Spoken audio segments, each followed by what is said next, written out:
All right. Hey, everyone. Happy Thursday. So, this is like 10 hours before I get in a car to drive all the way to Memphis. It's funny, I'm like more nervous than I was going into calling Columbus, and like I really had something to prove that weekend.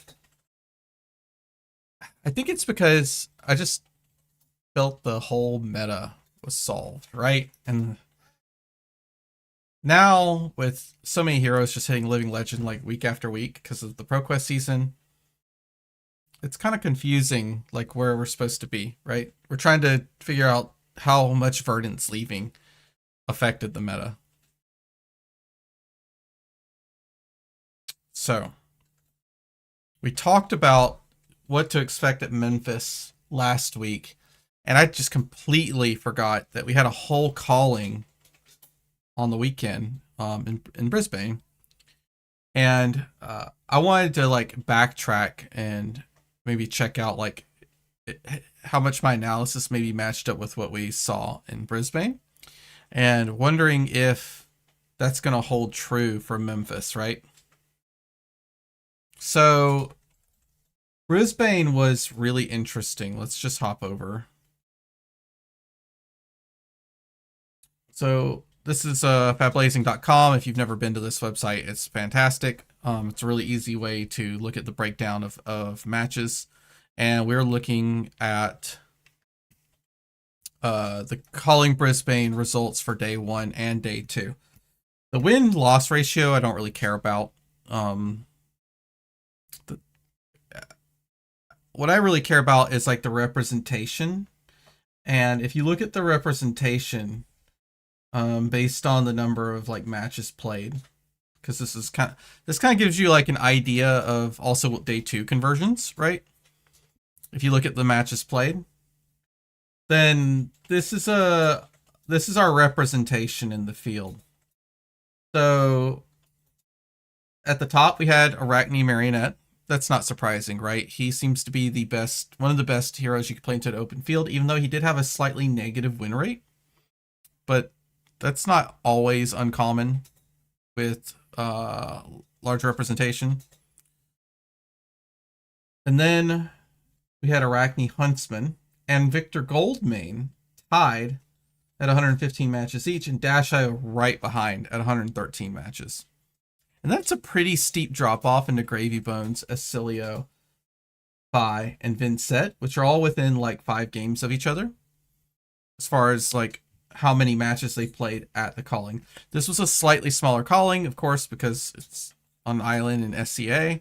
So no matter how devoted the following is there, just traveling there is harder, and the overall population that can access it's a little bit lower, right? So how did that line up with what I predicted last week? So Mario, Dio, that's pretty right on. And by the way, this is like kind of what I was predicting for Memphis. If we look at the 8, and I was thinking of putting Gravy up at the top too, but if we look at this 8, Valda is like the only one I missed on. I think Valda might be more popular in the United States than at Brisbane, but this was like spot on. So if we would have built a deck for Brisbane that targeted this 8 group of heroes, we would have done fantastic, right? Phi is higher than Syndra, I believe, if we go back. But not a lot higher. 73 matches versus 83 matches. We even stuck Dory there. Like, actually, if we grabbed, like, the top 11, we nailed it. Like, on the dot. So, that's pretty cool. Yay me. I successfully did a decent job predicting the meta. Oh, dude. Madeline sent me like her notes on all the matchups, and I could tell that they know the deck really well. Like when you see someone talk about like the matchups, like why they won, how it evaluated, like places that they've tripped up, why they lost a game, and so on, you get a really good idea that they understand like the deck its approach and how it's supposed to approach certain matchups. And it's clear that they knew it really well, and I'm not surprised at all that they managed to get a top 8. So good job. I'm really excited that that keeps being successful. Like, so. Okay. So that in mind, we saw the meta that very close to the meta we predicted. We saw Pleiades in top 8. I'm feeling pretty good about taking Pleiades to Memphis. I think we might see a bit more Gravy, but I also think we're going to see a bit more Oscilio. So Oscilio, I think, was grossly underrepresented at Brisbane. I think Oscilio is going to be higher. In fact, I would almost just drag Oscilio up a little bit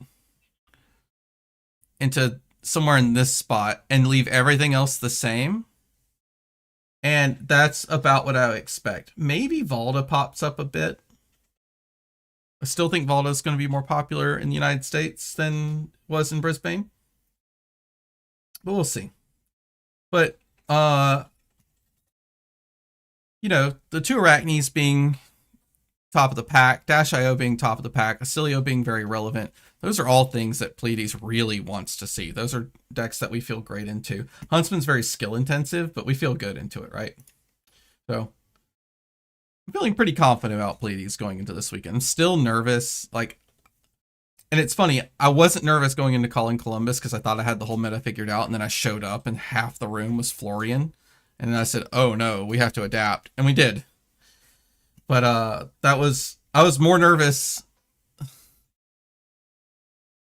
I was pretty nervous the morning going in because I was like, are the adjustments we made going to get us there? There were way more Oscilios and Florians than we thought.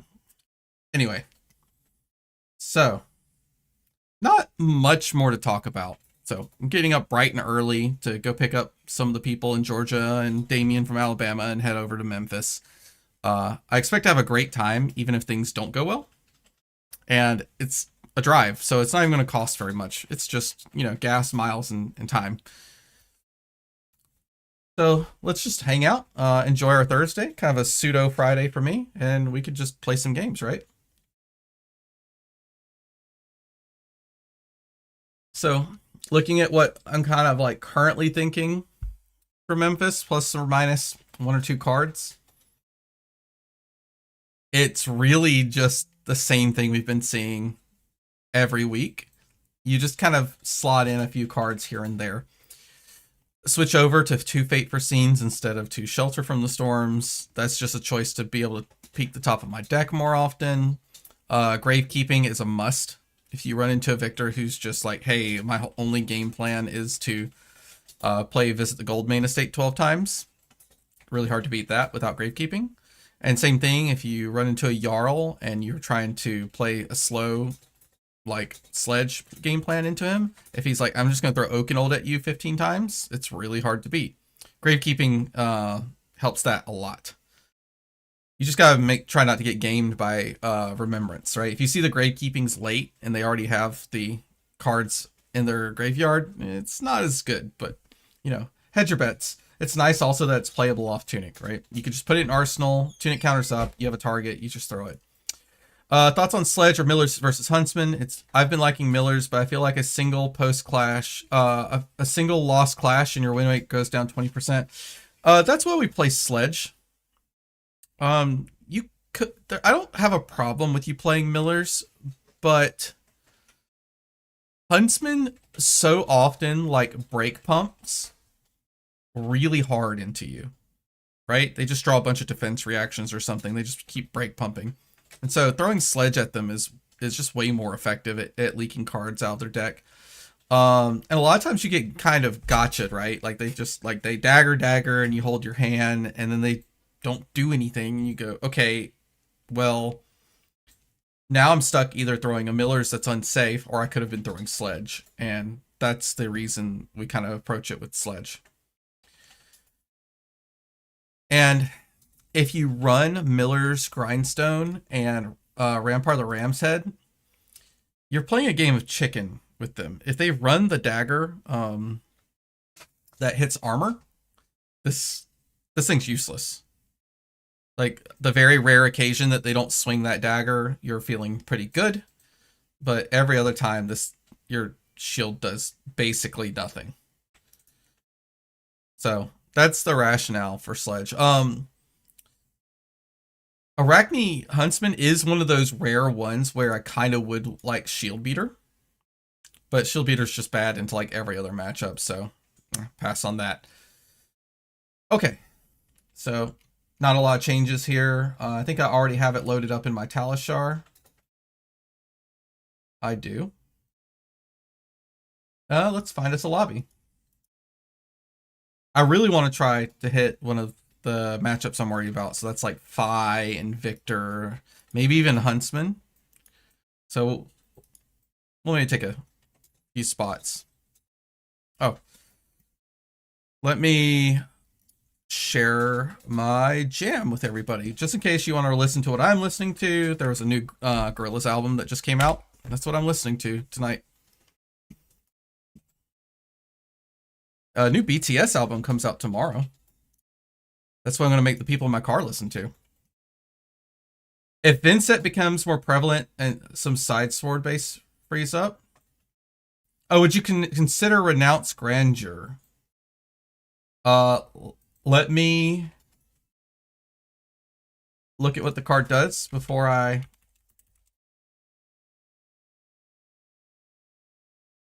Oh, this card.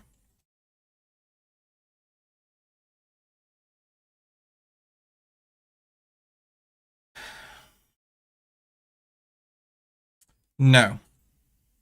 And let me tell you why. Most decks that this could be effective into, they could easily cover it, right? If Vincent's trying to stack you or like kind of stack a little bit and go, and she thinks she's about to go, a lot of times the Vincent can give up like 2 cards in boots or 2 cards in the helmet or any whatever and still just sauce you. If they happen to have their like 1 reduced to rune chant, if they happen to run it into you, or haunting rendition 2. Oh, I guess if they control aura, it comes in for 8. At this point, then you're saying this is when you use your face purgatory, right?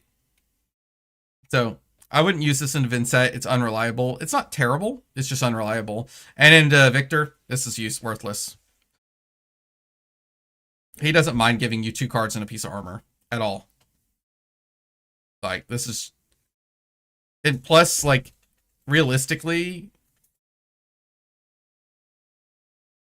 Like, you have to catch him off guard with this somehow. Yeah, I just don't see how it would work into Victor. Like, because they just don't play the Visit the Goldmane Estates.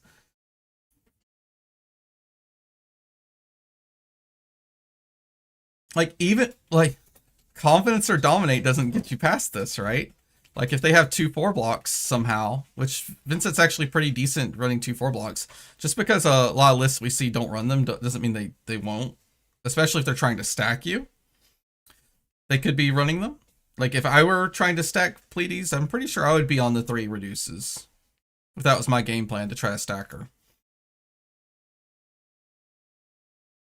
I mean, it's still a 2-card 8. 2-card 8's pretty good. So... if you were trying to tech into Vincent, this is a pretty good choice. It's a pretty good choice, because you really just want to throw the biggest number possible at her every turn while she's stacking, and then you just block down when she's swinging, right? You just repeat ad nauseum. Okay, back to here. Maybe we'll make a lobby and hope for the best. We can put a game description of looking for meta heroes and hopefully not get trolled too hard. I think it's Brisbane, probably. That sounds like... Okay, sure, immediately trolled.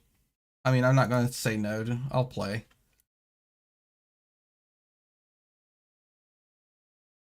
Here. And then that's probably it.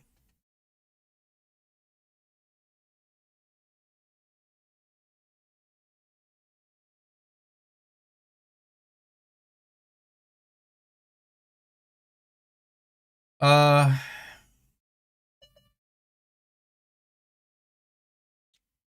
the Reinhardt matchup is still, I think if you look a couple streams back, maybe a month back, I still consider this an unfavored matchup. It's slightly unfavored. It got better with by the book, but not. You don't just still get free wins. Sometimes you just get intimidated into oblivion. All right, but load it up.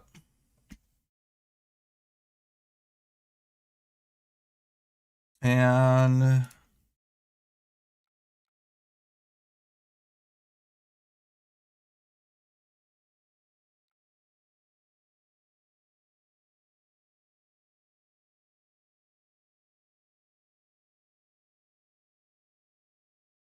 right off the bat. All right, come on, Talishar. You can do it. All right, this is a great start.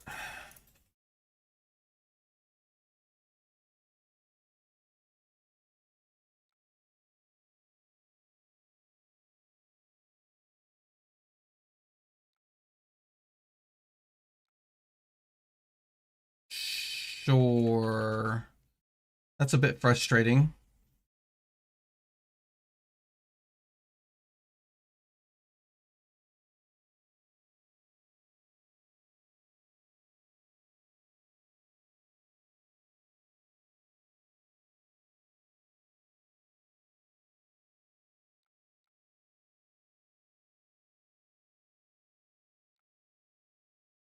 All right, we tied. Of course, at least we didn't lose, but it's like it doesn't really do a lot. Okay. Our punish is to take 4, not a big deal.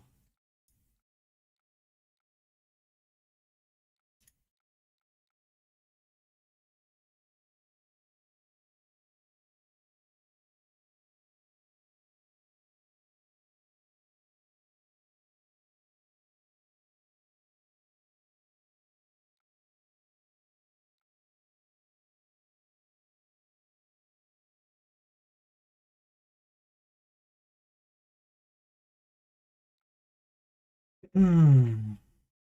Oh, I see. Okay.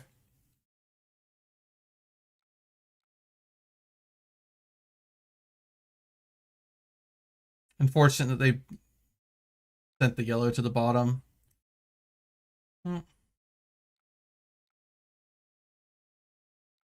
Or sent the yellow to the banish, but that's okay. Riches, huh? So they have a gold? Yeah, they do.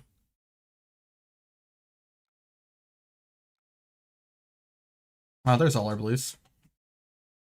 Found them.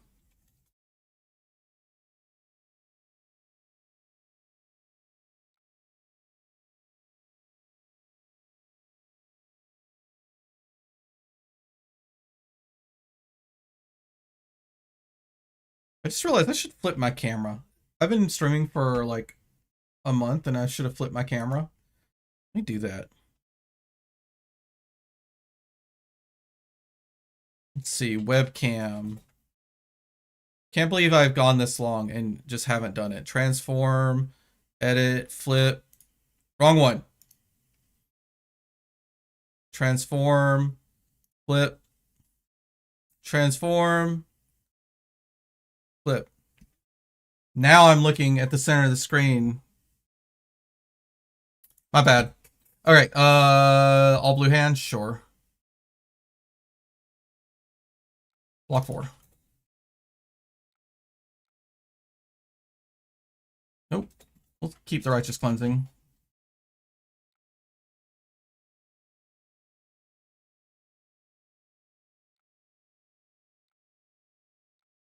These are some nice breakpoints coming across here, though. That's fair.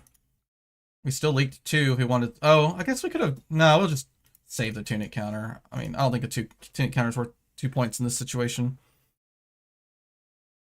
How's the Huntsman matchup? Even. Slightly favored for Pleiades, probably.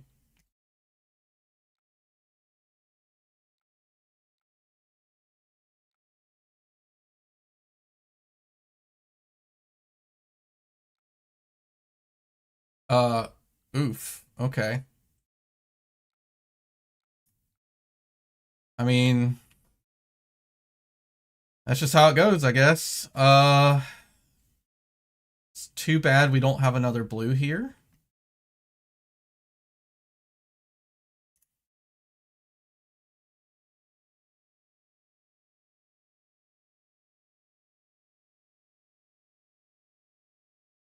Whatever. This is probably the incorrect thing, but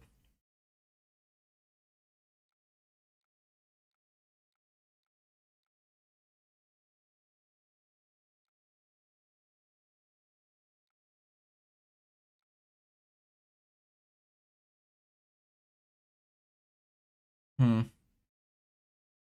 Pulping, huh?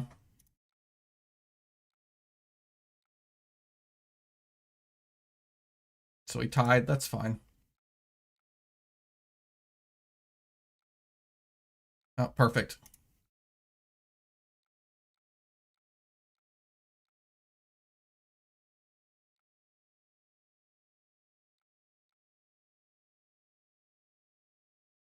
Would you play Gravekeeping in Syndra? Absolutely. If you get rid of one of their daggers, endgame is yours. All you have to do is just survive till there and you just automatically win. And if they spend if they have to spend multiple cards to get it back, even if it's their blue, you still save yourself damage. Jeez, man. Pulping again? I guess you know I don't have a defense reaction in there.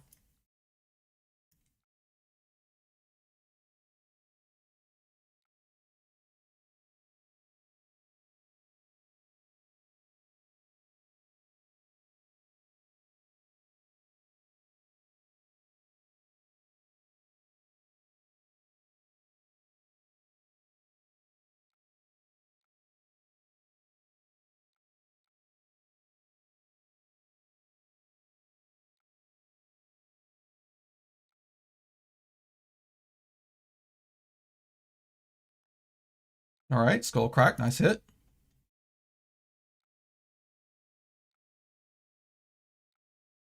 Yeah, let's say it needs to be the other one, right?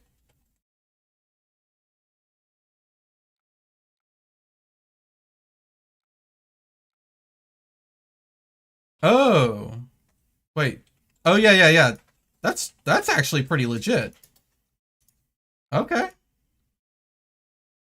Sand Sketch Plan Ball Breaker into Savage Claw is kind of sweet. I dig that.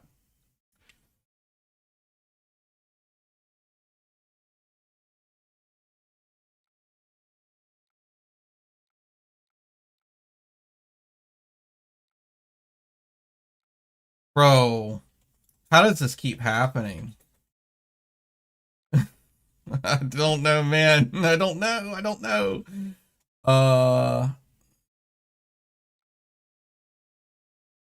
I'm so unlucky.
Yeah.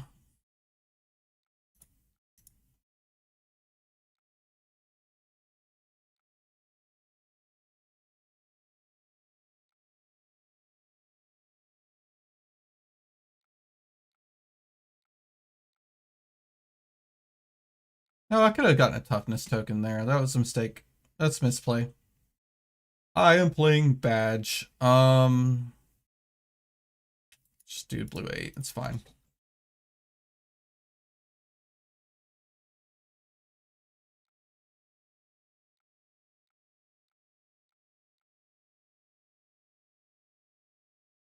Yep.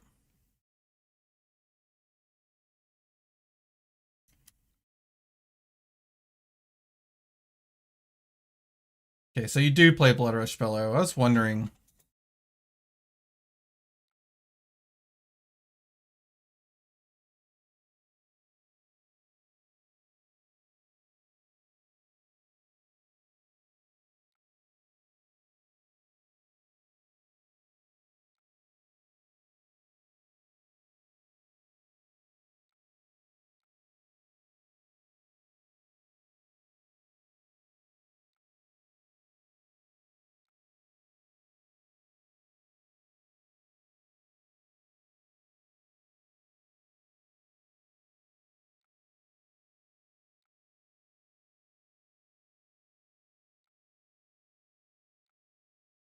Actually, I don't want to block with equipment yet.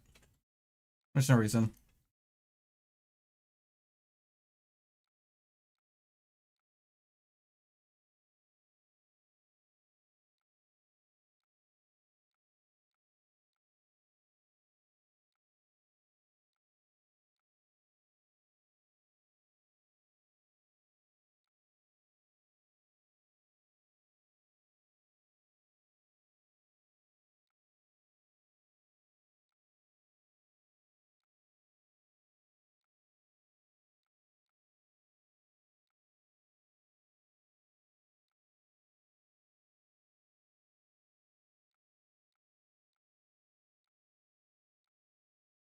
I'm just gonna play it out. It's been stuck in my arsenal.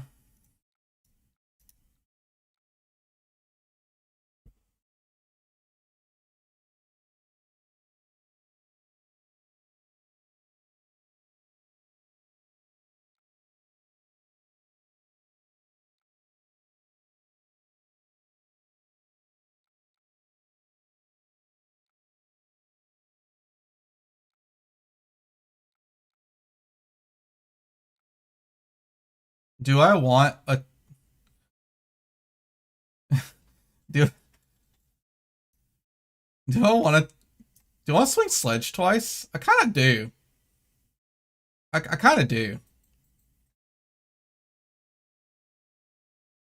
I kind of do.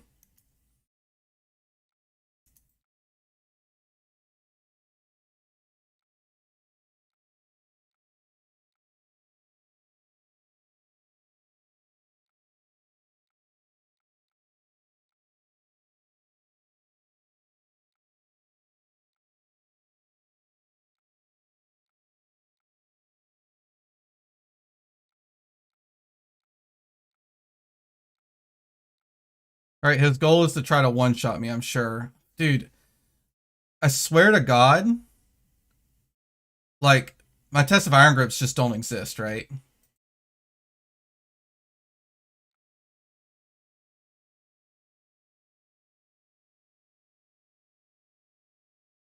Uh, yep. Oh my God. Okay. I was about to say, you've been paying it forward all game.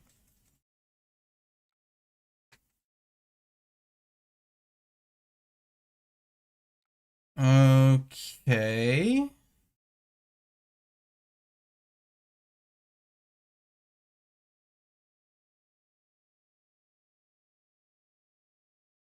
Hold on. I want to undo block. Or I want to undo. Sorry. We're going to swing ball breaker. So I think I'm going to do this. Oh, okay. Sure.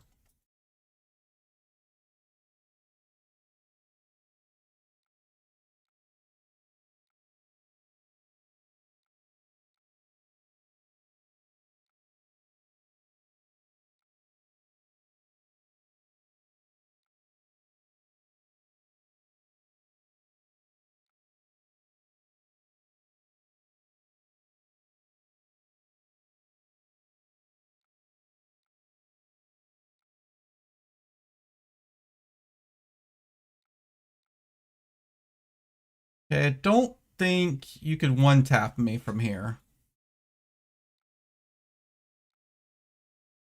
So this is really good.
Yeah, it's the first game of the night.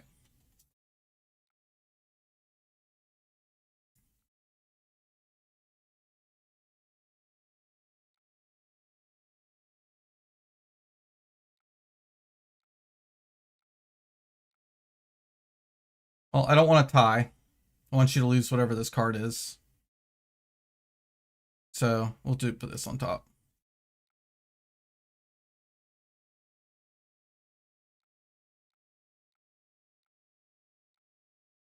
Then I don't really want to keep any of these cards. So we'll just offer one more damage.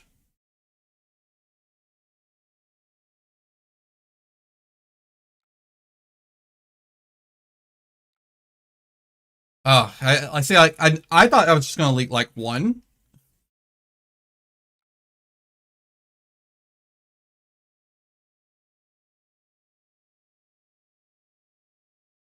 So, all right, GG's.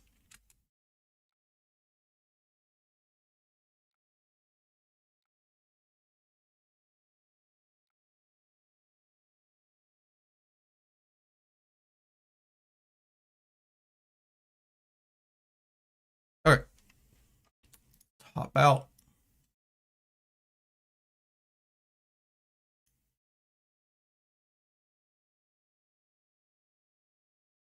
That was a really cool deck. I think like actually getting the value out of those weapons is really sweet.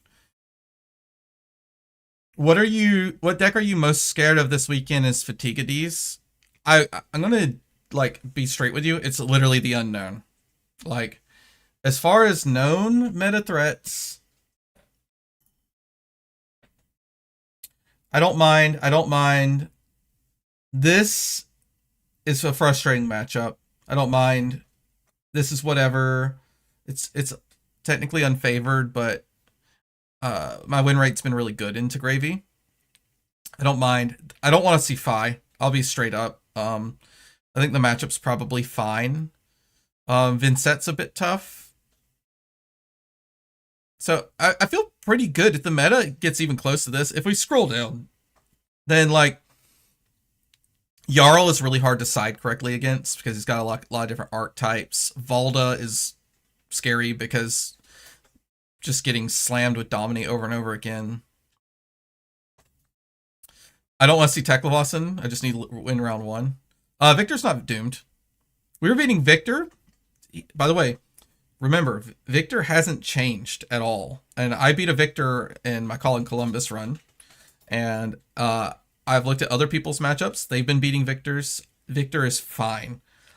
If they go full, like, all I'm going to do is gain life and block and fatigue, and my only game plan is to play my 3 Remembrances in my Visit the Goldmane Estates, I think that matchup is unwinnable without teching for it. However, we are teching for it.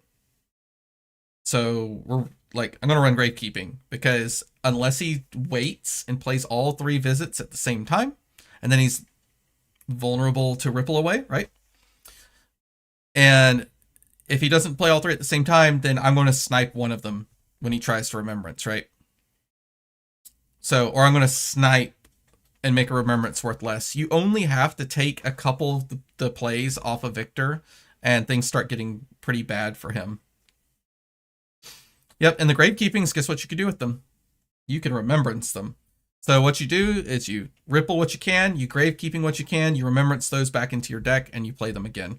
Also, like, you might run Call for Backup, and then you could choose Gravekeeping or Ripple Away, and the Victor has a tough choice to make, right?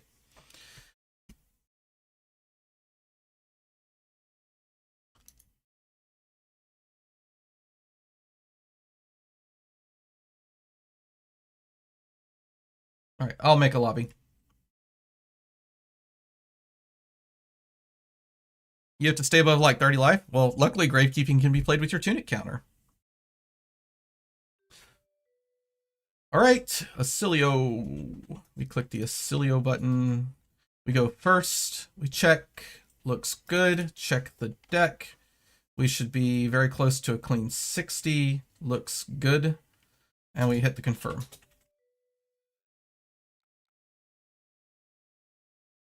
All right, wobble check. Show me the wobble.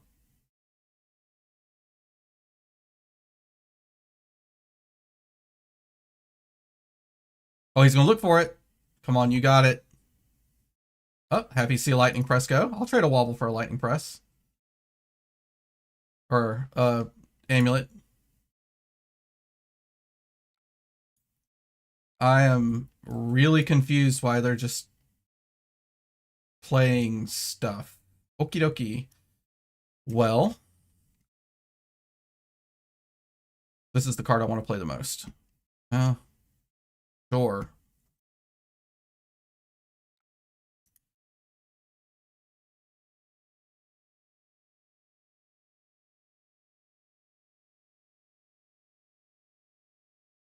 I mean, they've already put like 6 points of value into their discard. There's a spell already gone.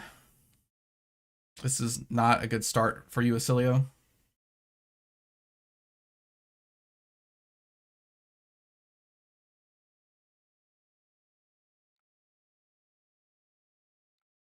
All right. Pretty easy block here. Love that we get Fiddler's value.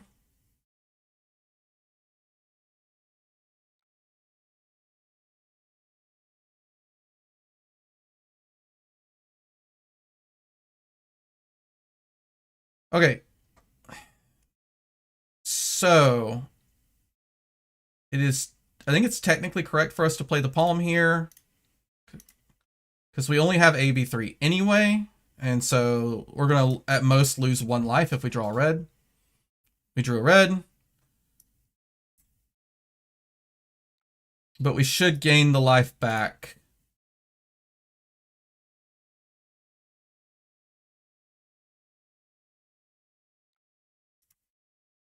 By having the palm.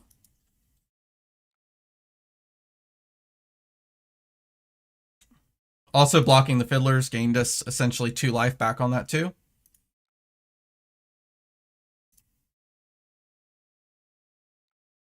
All right. Do you think the community is correct to doom about remembrance in the meta? I have been asking and pleading and begging and crying about getting remembrance banned for over a year now. Wait, did I miss something? Oh, they cycled. I think 3 remembrance is super toxic. I'm working on another deck that completely relies on 3 remembrance. It's not a cool thing to have in the game. It just isn't.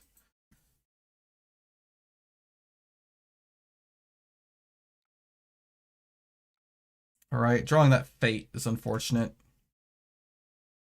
It's whatever. I don't really care if he channel lightning valleys here.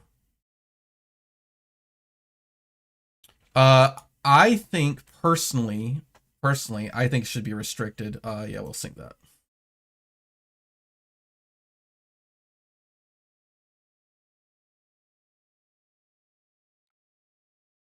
I do like the having the effect of remembrance. So if they errated remembrance to be a legendary card.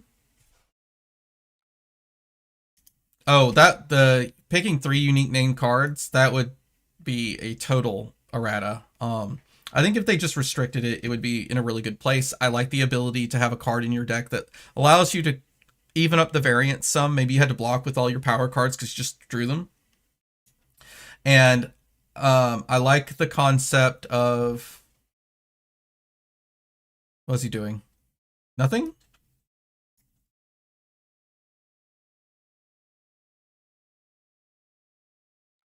We're just passing? Oh, okay, we are playing something. Sure. Oh, we AB3.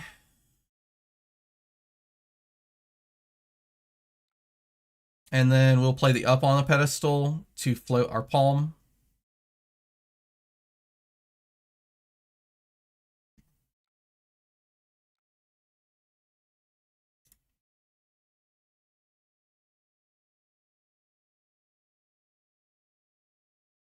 Hey, Damien.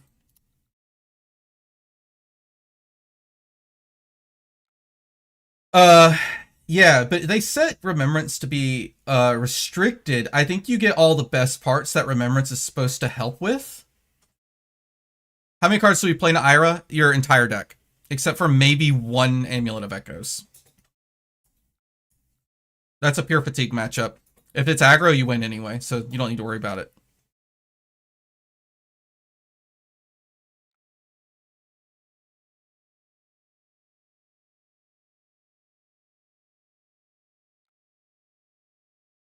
All right, we command and we conquer. We have a floating palm. We've got a bell developed.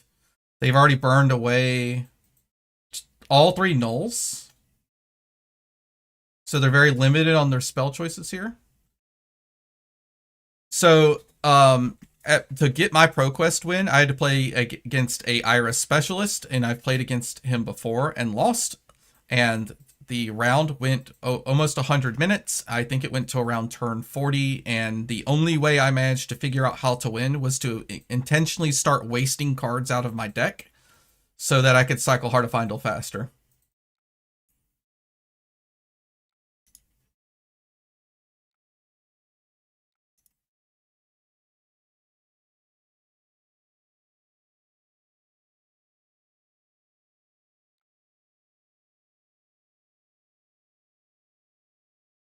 It was an absolute grinder, though. I had to take risks. I had to make plays that looked really awkward, but ended up paying off.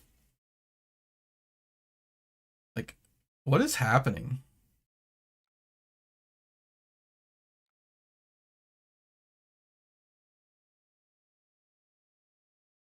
Thanks. This thing is so much effort. I do not suggest growing a beard and mustache out like this to anybody. Like, you eat it all the time, like all the cleaning, grooming. And I'm just trying to get the mustache long enough that I could just always have it away from my lips and not have to trim it to keep it away from us. But man, it's just so long. Ugh. Easy AB2, whatever, man.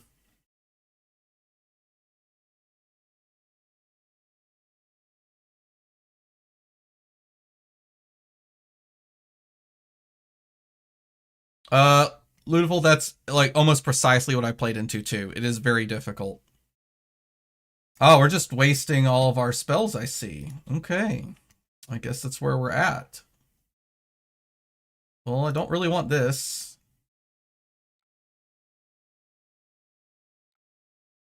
I don't really understand what was going on there.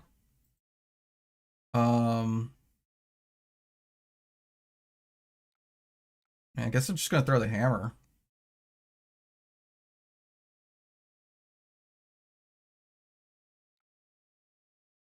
Uh, I don't know. This isn't a good play either.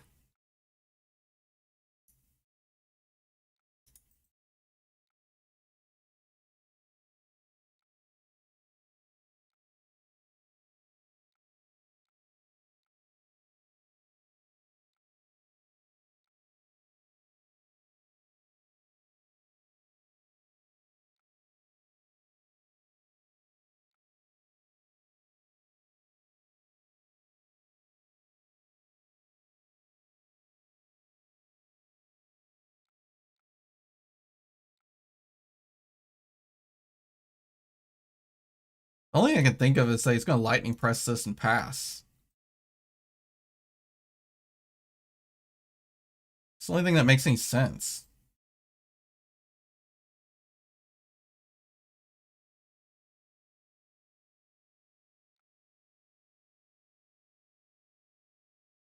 Hammer is such a trap, but that block is so much worse. I mean, dude, we got 3 cards out of the deck, essentially. Like, the EMAG is so much value. It equates to, like, that's, like, the instant that I'm, like, so scared of. It just gives them so much versatility.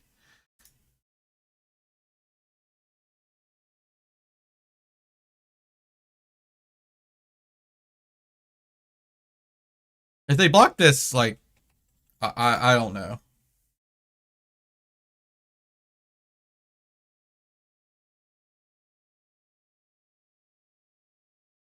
I don't understand.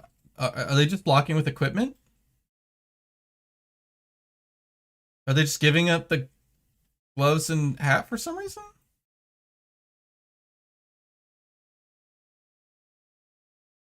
I lost at my armory to a full spell Oscilio with Storm Striders. That deck is difficult. You have to play that very sharp. My suggestion is never swing a card at them. If it's a local and they keep bringing it and they just refuse to play any card into you, if you don't swing into them, load up, put a Tectonic Plating in your list. Are you still in the same list as your Metafy? A little bit different. I didn't even see what the result of that was. What was it? Oh, I had a... Okay, yeah.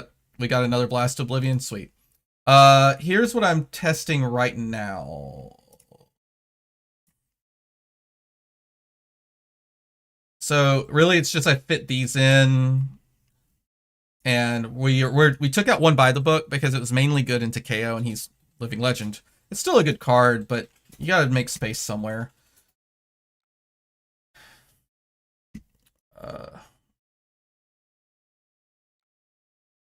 Yeah. Go all the way back.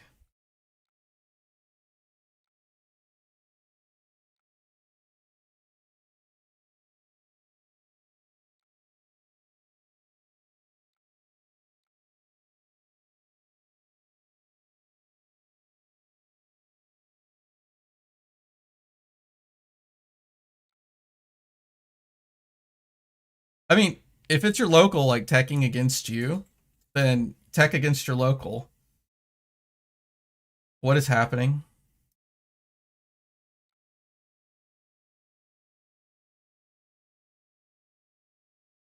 So he's got another instant. He broke boots, so it's not blink. I bet it's another light. I bet it actually is a lightning press this time. Let's just see if we're just gonna make him mad. A CLV, okay. Sure.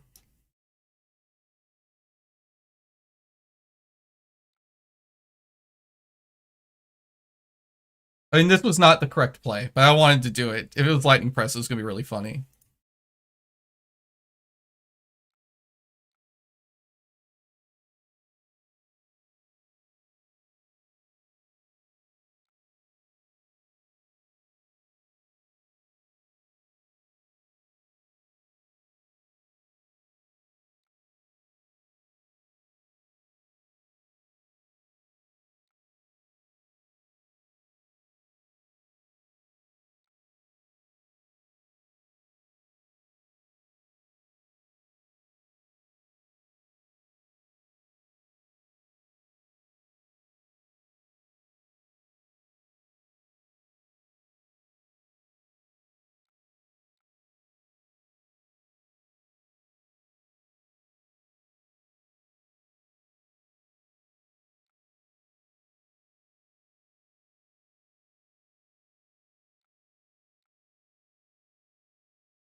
This might be the saddest boots break I've ever seen. A boots break just to turn on Arcanite Skullcap. This is why you Arsenal Sigil of Solaces, by the way. Oh, and he couldn't even convert the action point? Unfortunate.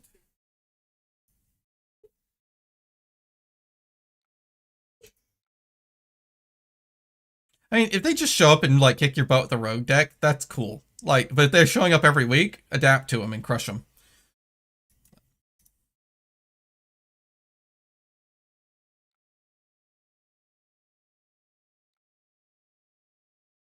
Unfortunate we didn't draw an aura. We've already seen basically half of them, so. Yeah, this is what we're doing.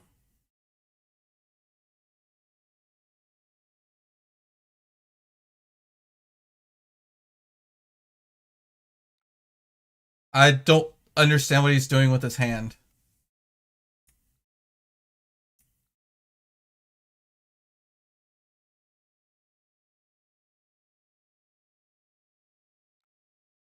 Yeah. Yep. Are we going to do another burn bear? Please do another burn bear. Bro, this is just 3. You haven't even hit my TBC yet. Wait. I mean...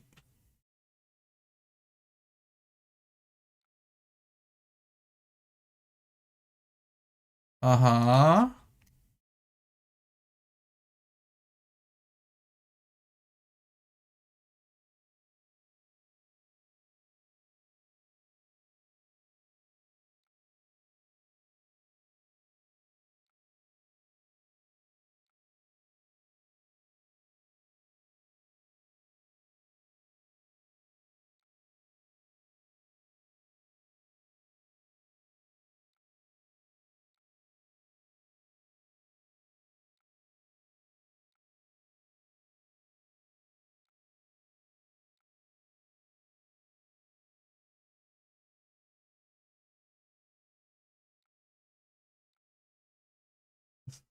I gained a life on that turn, by the way.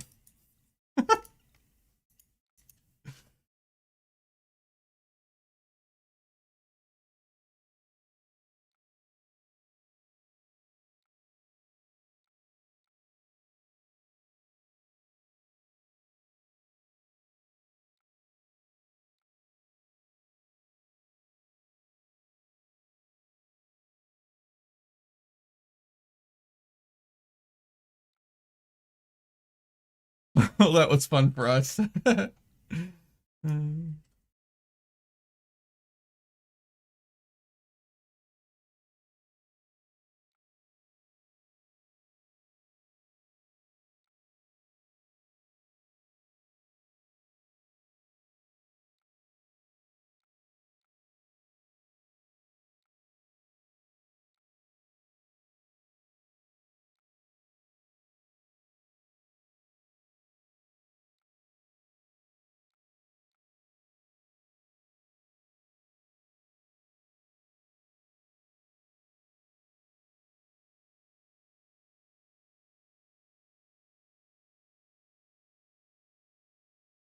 I know that Oscilio has made some choices, but a lot of times, even against better players, this is kind of like how it goes down. The key difference with players more experienced in the matchup is they tend to like do stacks more and actually let the game go to second cycle. This person's just burning through their deck, basically saying, I'm gonna play in first cycle. So they're just gonna zap us. Sure, I don't care. Got it. Well, AB3.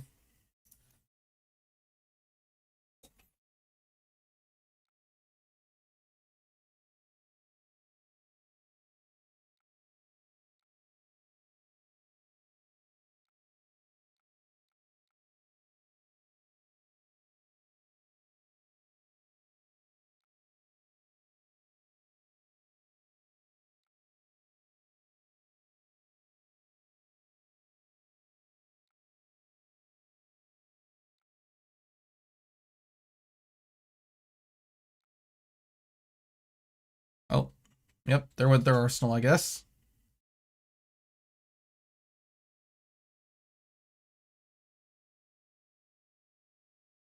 All right, how much gas do they even have left? They have a Sigil of Brilliance. They have a Sigil Aether. They're all out of nulls. They might be out of Mind Warps. They have one more 6 spell. A lot of Oscilio's only running 3. They have one more Comet Storm. Okay.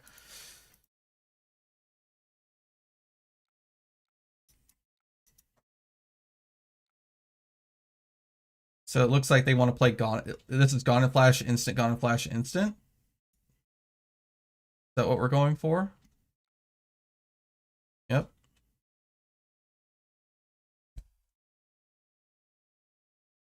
No, nope. It is not. All right, well, we don't really care about this.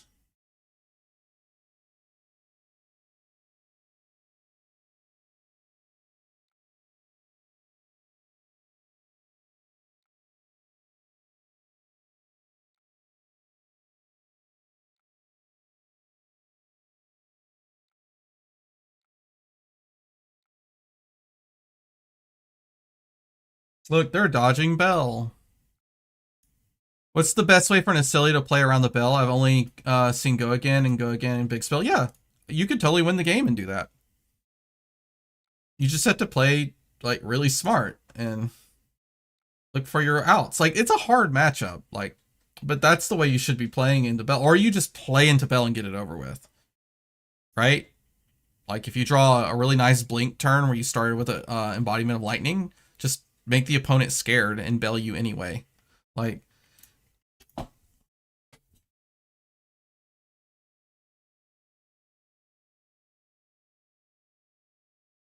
the first thing you have to do though is you gotta play to the point where I even think I need to bell you. Yep. So they need the embodiment, of course. They have a Gone and Flash in the arsenal. I just don't know. They must have a Gone and Flash in hand. So.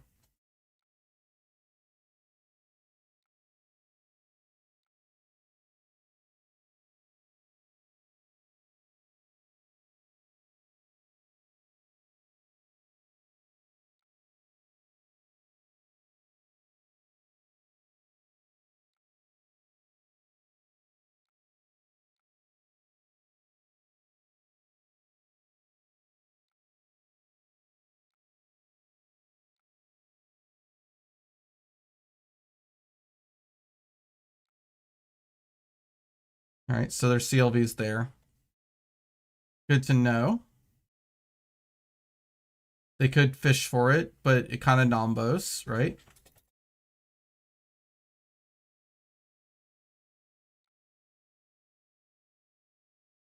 Okay, so they put out their last Sigil of Brilliance.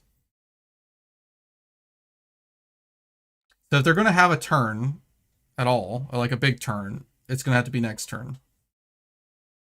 Why they blocked with Hat when they have a Sigil of Brilliance in their hand, I'll never know.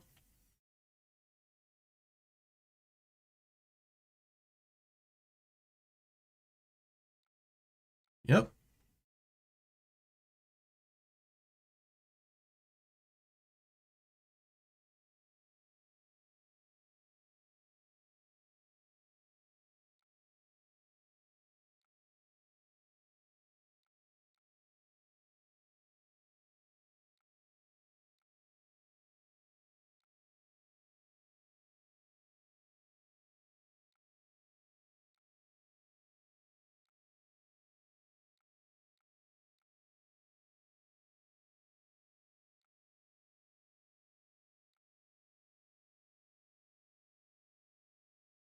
So Oscilio, if you're ever getting sauced by him, it's because he's converting his cards that are usually worthless into, he's turning them into 5 points of value each, right? 1 point on the Volzar, and they're like bouncing an attack back to their hand or something. This stuff, it just doesn't work, right? So like we know that he's sitting on CLV, so we'll just give him this.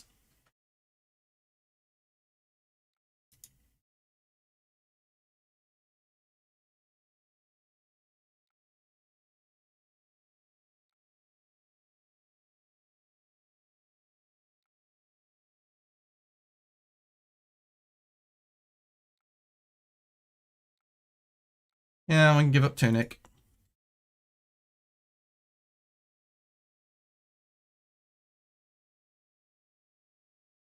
If he's forced to play the CLV here, we could try to blow it up with Clash of Bravado. Yep.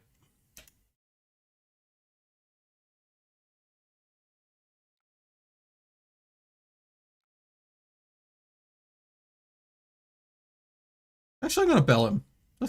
Let's get him.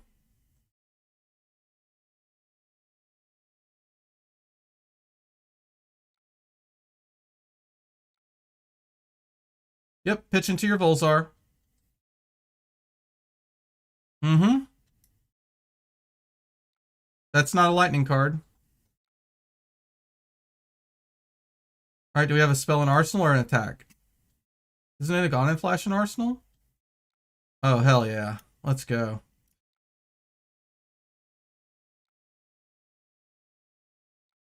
No, he gets to draw Sigil of Conductivity. I wanted to blow it up. Sag.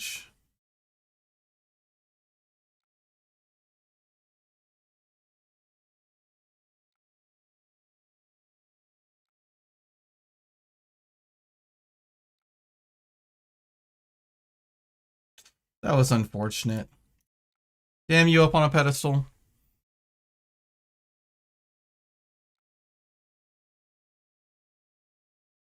So that bell, what, bought us like 7 life? Pretty good. Good bell.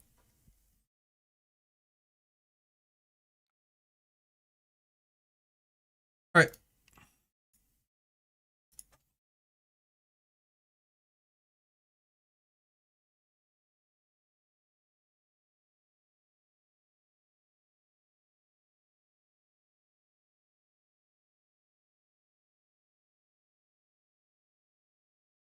Make it to the lobby and let's go.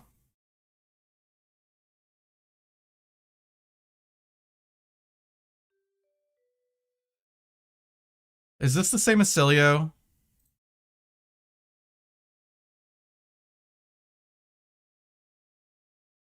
I can't remember.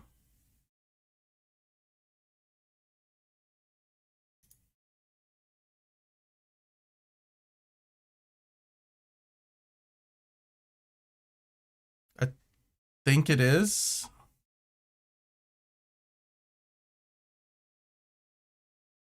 Hold on. No, it's not. Okay. Sure. We'll play another one. I mean, that's what we're very likely to run into. So.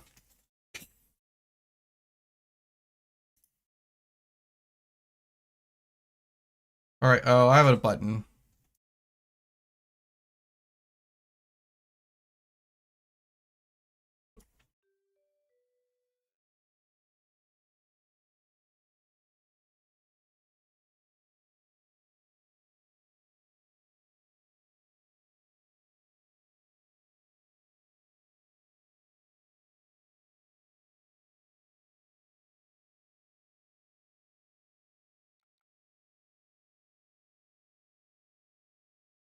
Okay.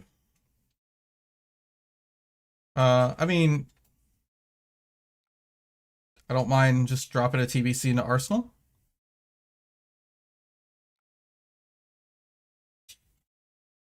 What the? I mean, at least we're seeing them early. We only have like a. If he spends his entire hand, we only have like a 45% chance of getting hit by wobble if they're running 3.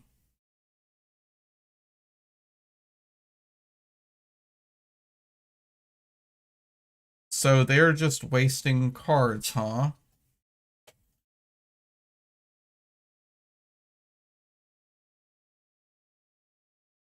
So if they only cycle 1 card here, then the chances of wobble are much lower.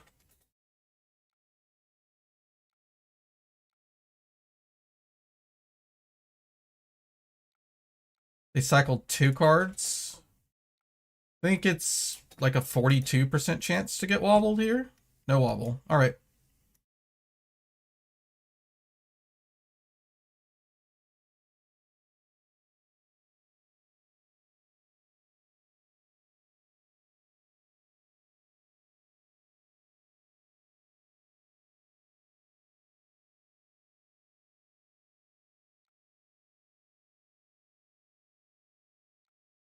Okay, if they have CLV, we're going to let them have it.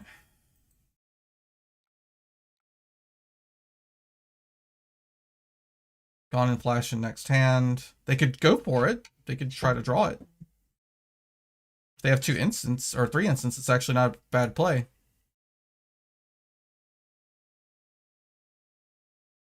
Like, if this is instant spell, that's actually a really good turn. That we're going to completely screw up with Test of Iron Grip. Because that means they bait themselves into losing their Gone in a Flash. Oh. Hmm.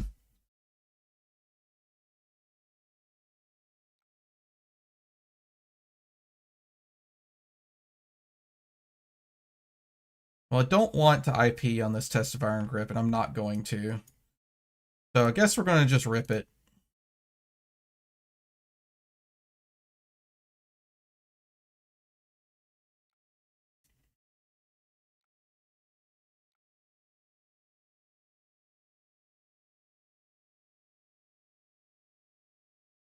Yeah, you might want to pay into Volzar and deal me a damage.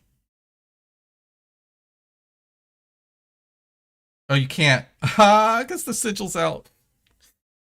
All right. Yep, pay into Volzar. Deal me 2 damage.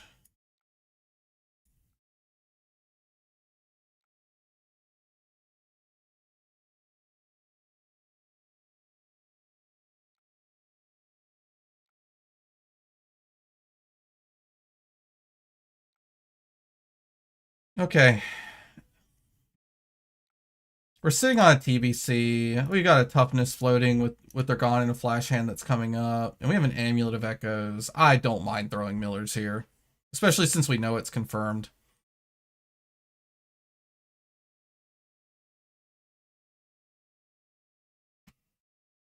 Alright, I think we're repeating on the Gorillas, but I still want to listen to more Gorillas. I like the new album. It's very chill.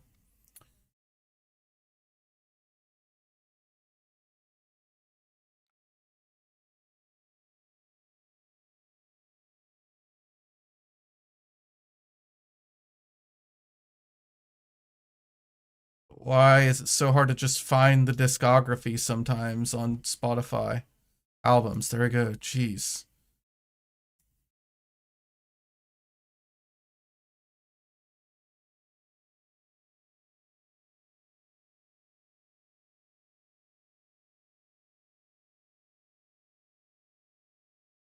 I still forgot to put the link for the... No, I put it in there.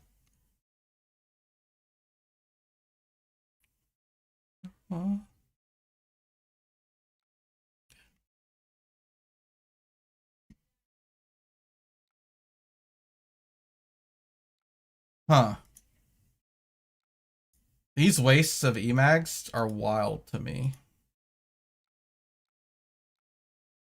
Like, why do you even want a current funnel back in your hand? So what is this gonna be?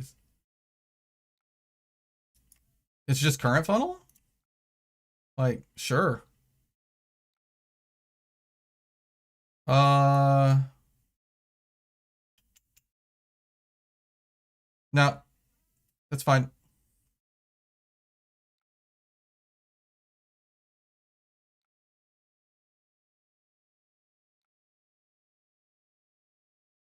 I am looking for an aura so that we can get a huge amount of value out of this TBC. We're just gonna throw 6 at him and not care. I think we're in a position where we could just be aggressive.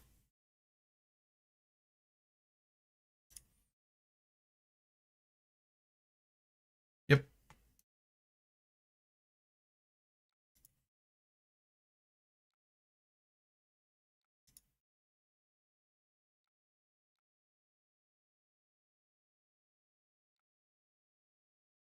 Oh, there we go.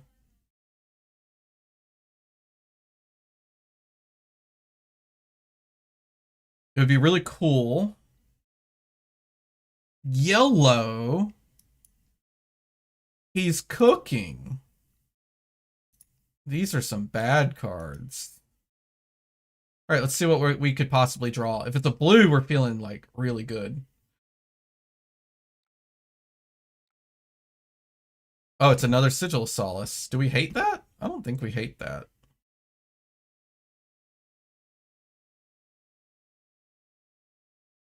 And we can get them out of the way.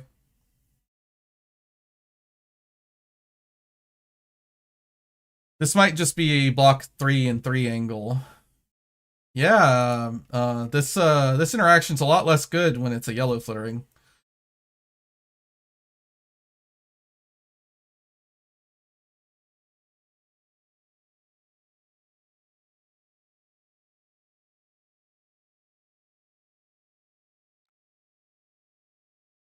Mm-hmm.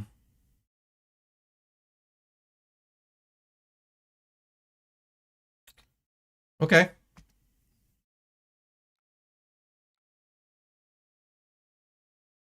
Yep. You can have your proc. I don't care. Good tunic. I forgot I was on tunic.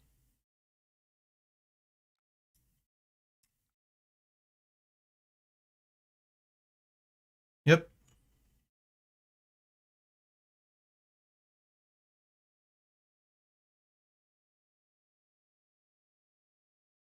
Bro, did you undo again? Did you see your card? Bro, if you've seen the card, you gotta keep the play.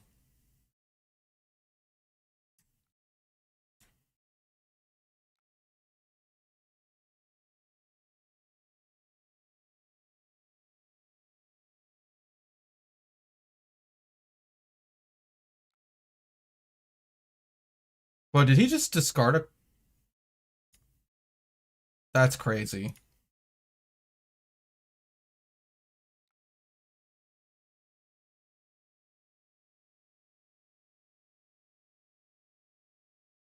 I would really like to be able to play this and just gain 6 life. But if you force me to block, I'll just arsenal this and we'll convert the counters over on the next turn cycle.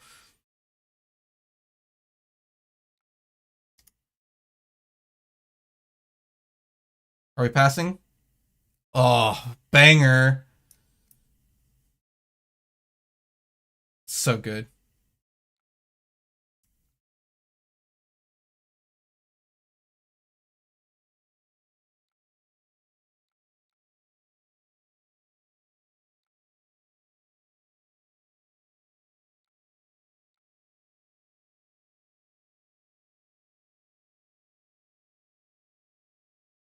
And this is why passing into Pleiades can suck sometimes. Because you're going to have your Sigil of Brilliance turn, and I just gained so much life. And the only thing we did was take 5 Arcane, and we gained 6, 9, 13 life. Bell number 2?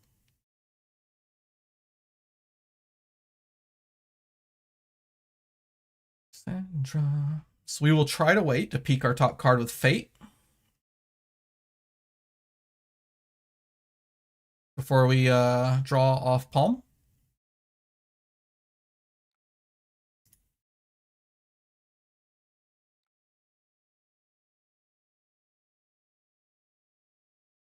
We've seen all our sigils. At least we know we're going to probably get like max value out of them. Or at least neutral value. Oh, is it the go turn?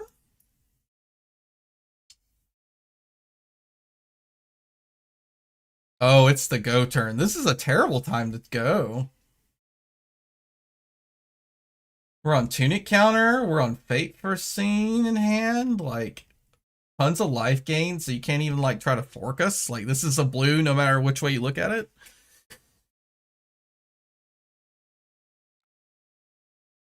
Yeah.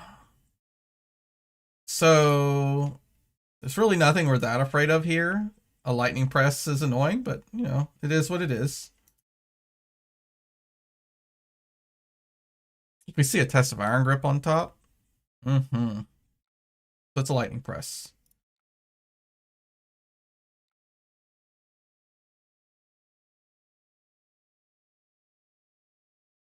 I'll draw that. That's fine.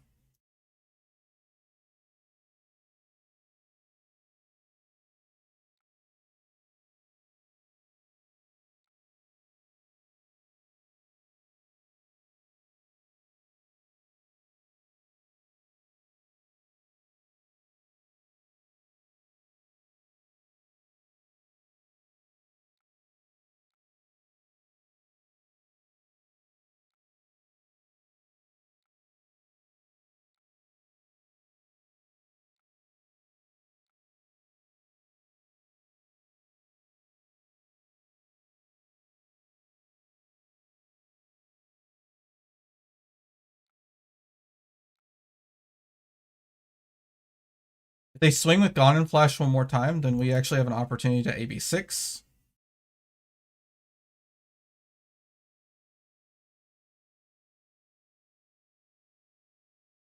Even if they break chain?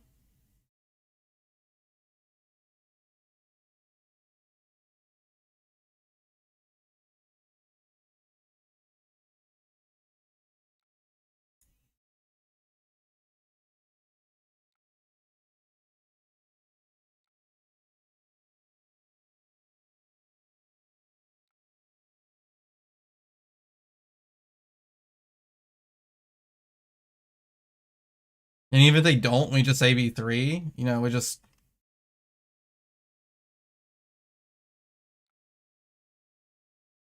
Oh, wait, they didn't...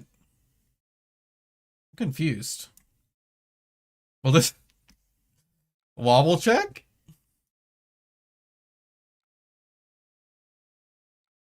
Hammer?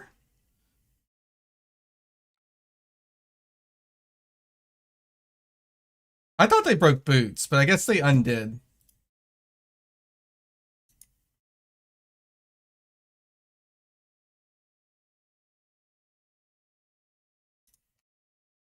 I don't understand yellow flittering charge. Maybe it's better than... They think it's better than Fry because it could block? That's fair. Okay. Didn't think this was going to be oops all Oscilio gaming.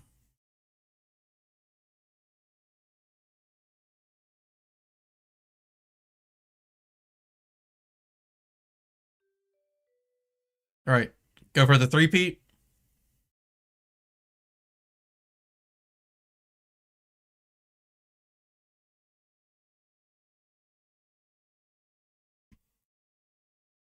So, ooh, all right. Mario, check the deck. Looks good. Send it.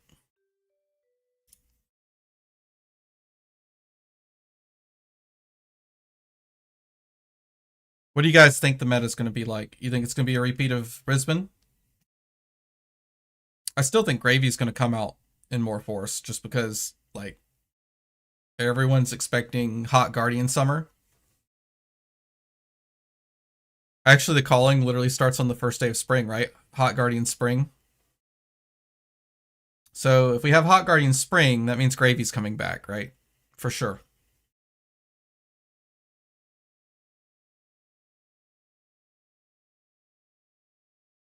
Board state decks. You could also see Prisms like teched for like fatigue games.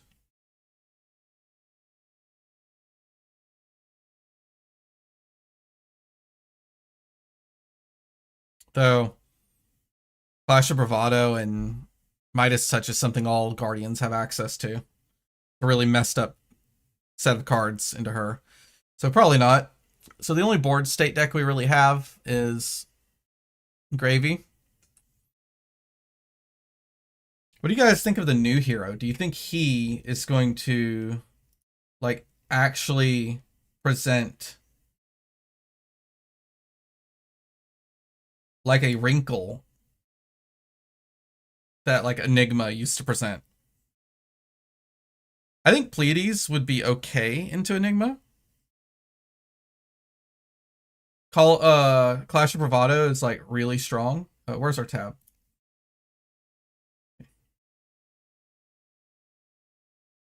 Wait, am I having network issues? No, I'm not dropping frames. Interesting. Okay. Well, sure, I guess.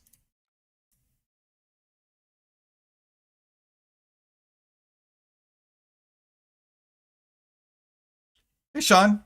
What's up, buddy? I'm excited to hang out. Hopefully we get to hang out tomorrow. When are you getting to Memphis? I'm trying to get there in time to do the event at 5.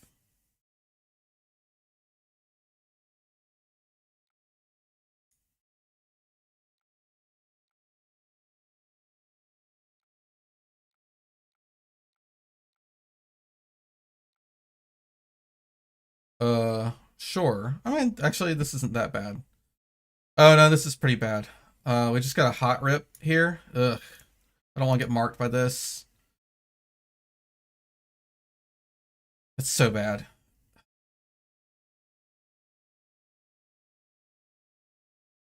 And if Damien's watching, he's like, told you. Uh, Maybe I should have given equipment here. It's whatever.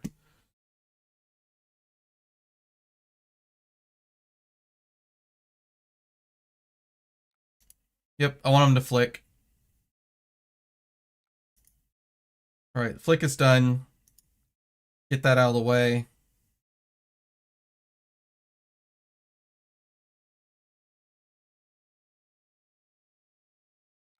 Sure. No blocks.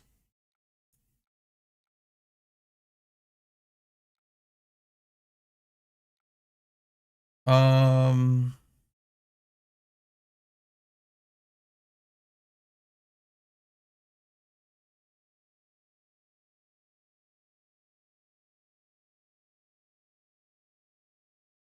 what's the chance? Got a 1 in 3, and we're no longer marked. Yeah, we'll take that risk.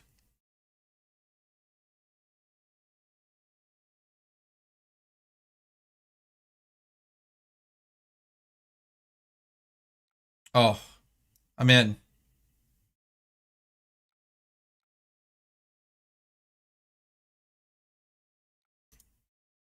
All right. It missed.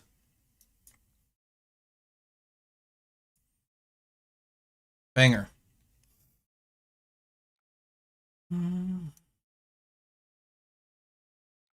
I am marked.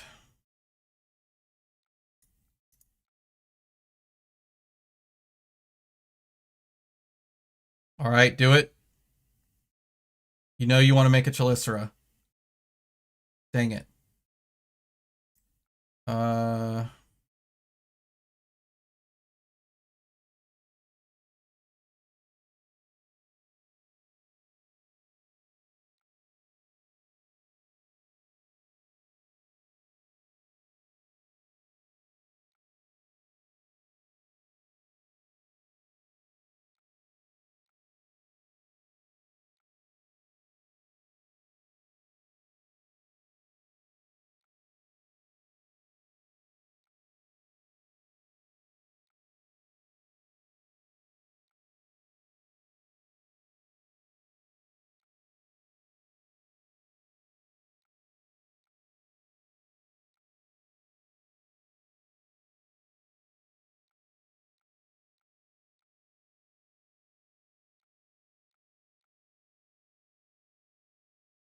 Man and Conquer.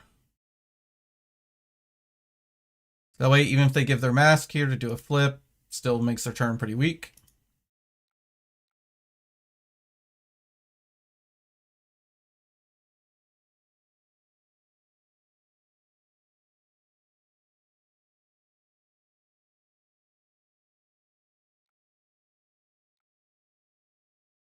You got it. I'm already marked. You'll know when you'll get there. Okay.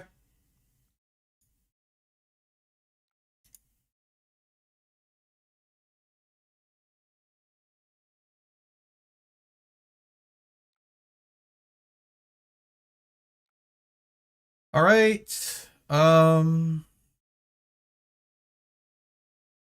So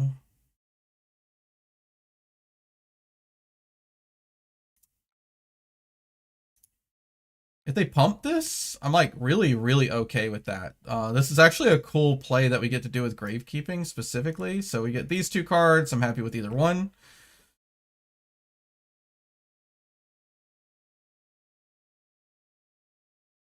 And if they don't pump this, then I just pitch the blue and throw the Gravekeeping and eat their Clave.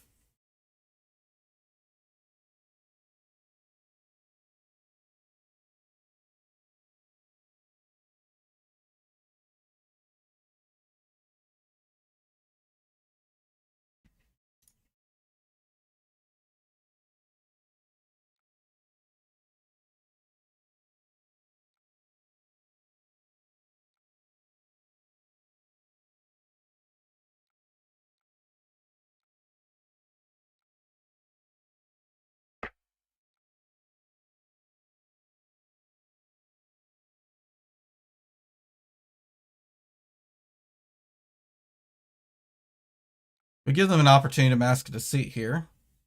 Okay. That is a choice. Why don't you just block with under the trapdoor?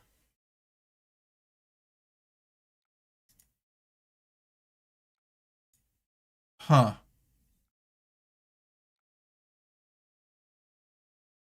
I mean, it's 3 and 3.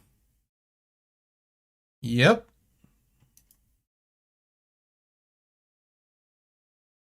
Yep. That's really funny. No, we don't have Ripple. No. Oh. It's just heads up kids of death? Oh, sure. Yeah, whatever. You got it. Take 3. Or 4, I guess.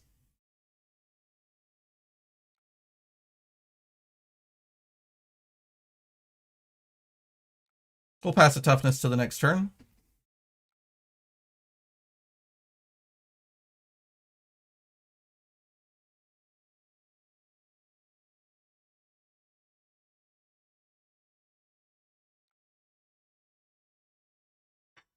Oh, we could have just shielded this.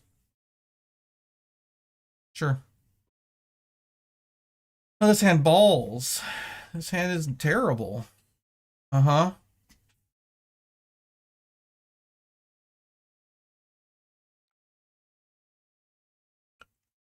I mean, I think it's just good value anyway because like it reduces the amount of times they could flick safely, right? Because if they're playing like pick up the point and stuff, and pick up the point can be very rough sometimes.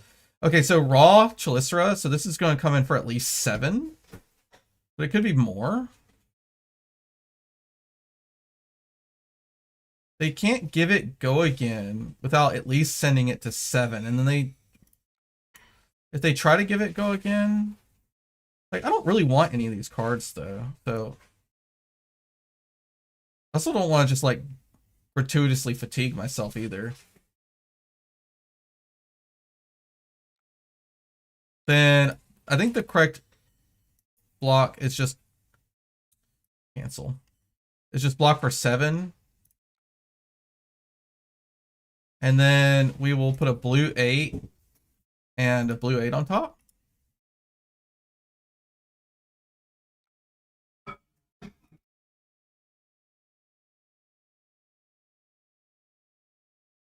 Yep.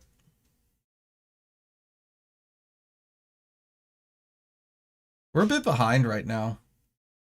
That initial test of Iron Grip eating Staunch out of our deck's pretty rough. Yep, sure.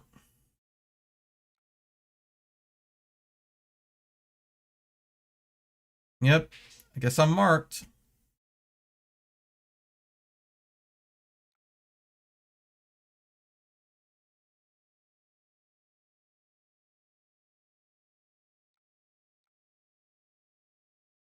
Retrospect, should have just blocked the extra 3.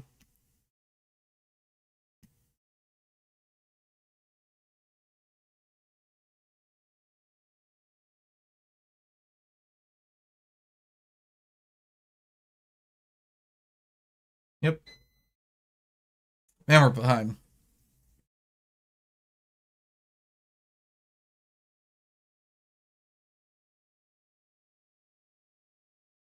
We still have a lot of the front pumps have been used up. We still have 2 tarantula toxins to get through. A bunch of stains the red back. Yeah.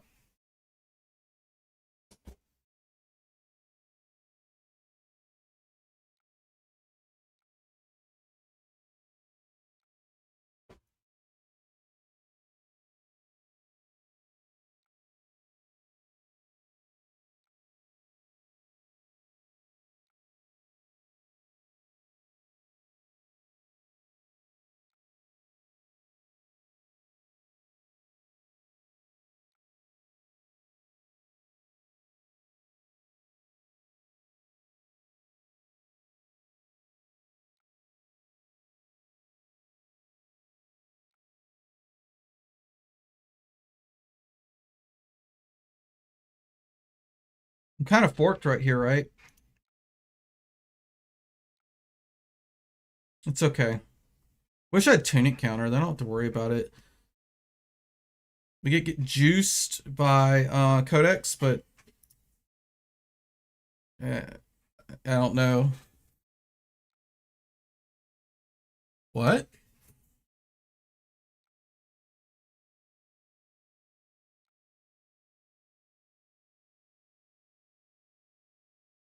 I'm confused.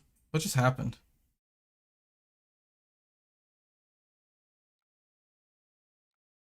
Why did they flick their clave? Bro, if we lose this test of Iron Grip, I'm gonna riot. Am I winning, pal? I don't know.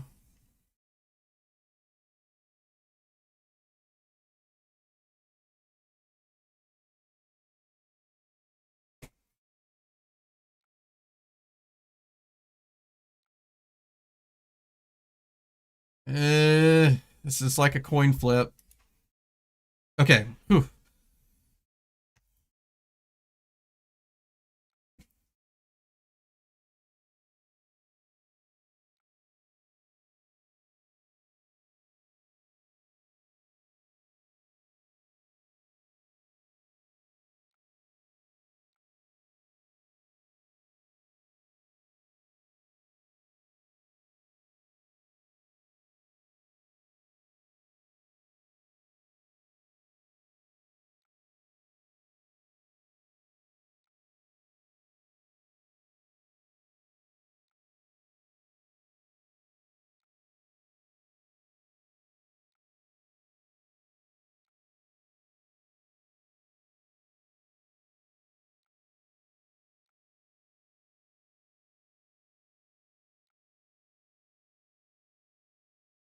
Oh, I don't want to be marked anymore. That's cool.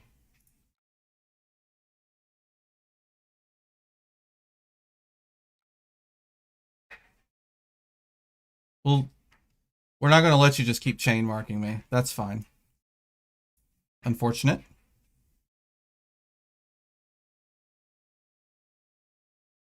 That was a misplay now. Okay. Well, this is free. They can't hit us here, so we just block like this. Nope, we'll just leave it.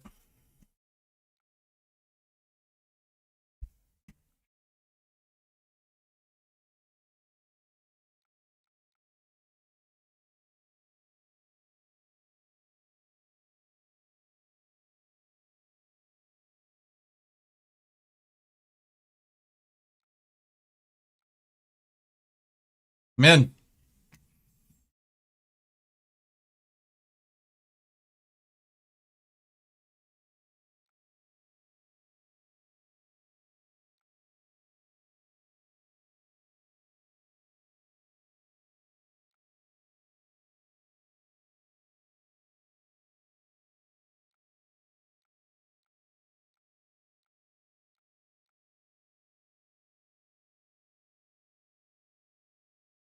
We are slow rolling this super hard, aren't we?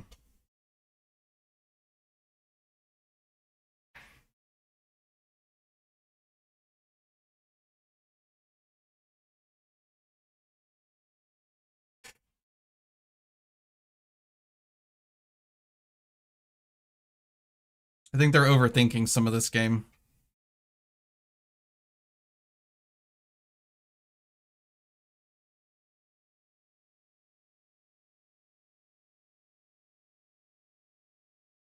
Haven't gotten punished by my blocking patterns yet, even though they were probably a bit suboptimal. All right, we get to eat a card.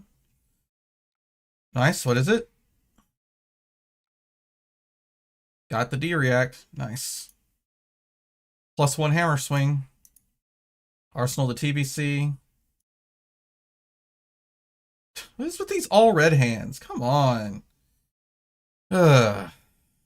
At least we get to check for the iron grip.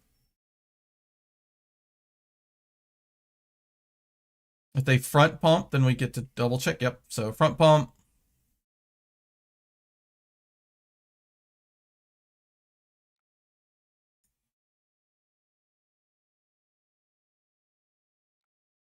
Oh, that's so nice of you.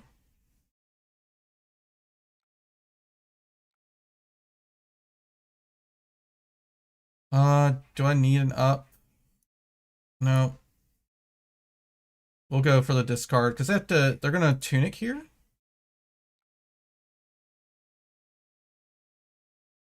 You gotta pay for that, right? Oh no, you don't have your Orb Weaver. So there's a pump on this for sure. Just in case we lose, we'll play it out.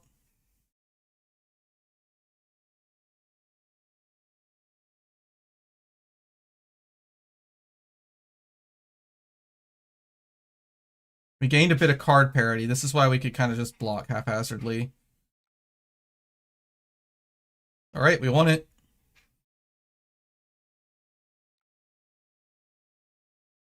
And we're hoping for a codex. Oh, no, that should get rid of my mark. This could still be a codex.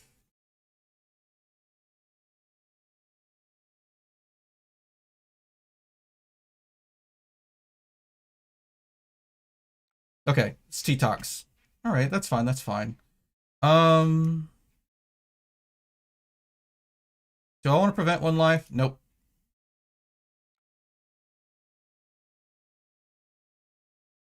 One T-Tox left. Yep. All right, it's looking pretty good. They only have one more Clave left in the deck. We haven't seen any pick up the points, right?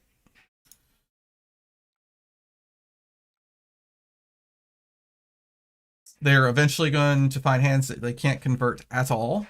Ooh, and now we get to do the thing. Oh, hey, there's a pick up the point. Oh, hey, they can't pick up a Clave because they have too many Chaliceras. Go.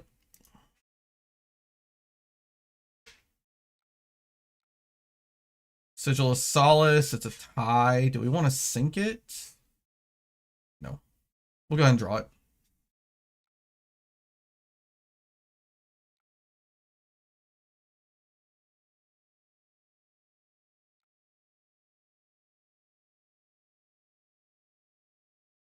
Mm-hmm.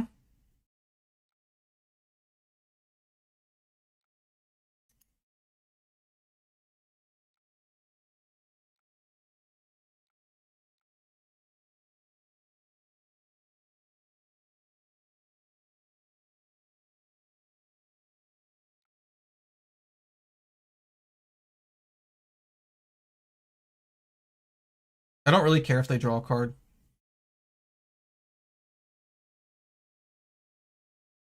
It's an up sticks. Yep.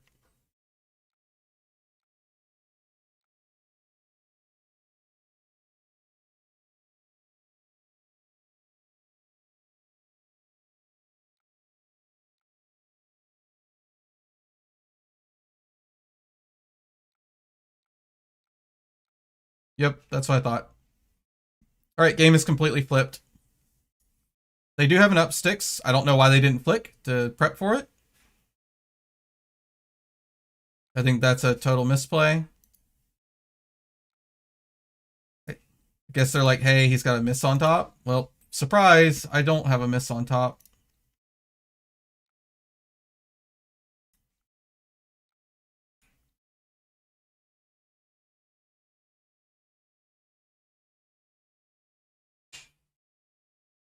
Oh, hold on, undo. We forgot to click the Pleiades button.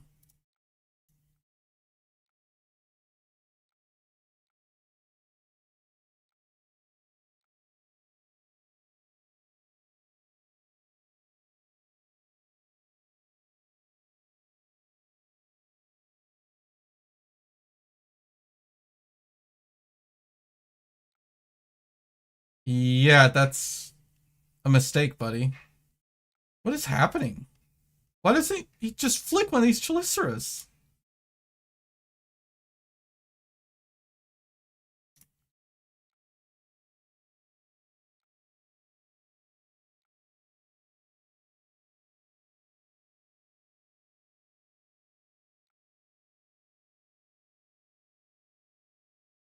Yeah, sure. You could have just had a clave instead.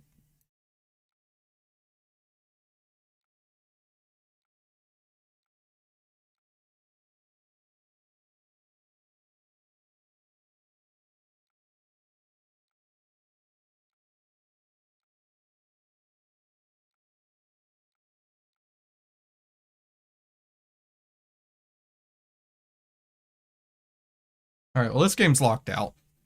They're out of up sticks. They do probably have 2 more pick up the points, but that's just 2 more marks after this one that we have to worry about. We also have to be continued. Great hand to play into Black Widow with. Yep.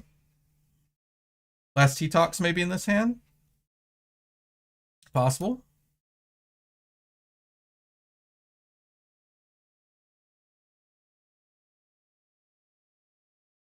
So this is coming in for 9 at the moment. We give this, this, this. And that's currently covering it.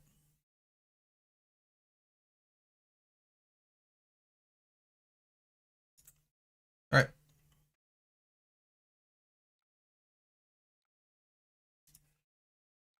Show me what you got. Mm-hmm. No, that's not enough. Yep, that's not how that works. You could come over by 1, right? No, it's gonna make us lose a card. All right.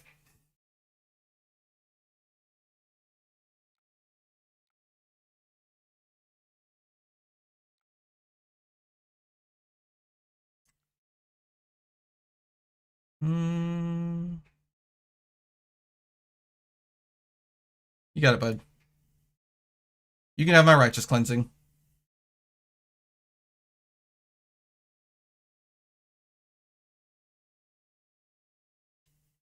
If this Mario plays my righteous cleansing against me, that's gonna be awesome. I will totally take a screenshot. We could only pray. He does have a tunic counter.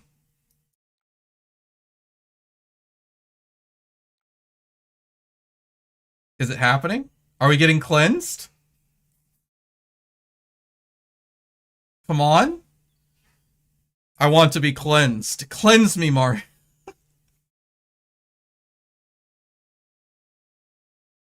I'm gonna grave keeping his other clave. If he doesn't equip it this turn, I'm gonna grave keep it. I'm gonna completely cover this righteous cleansing.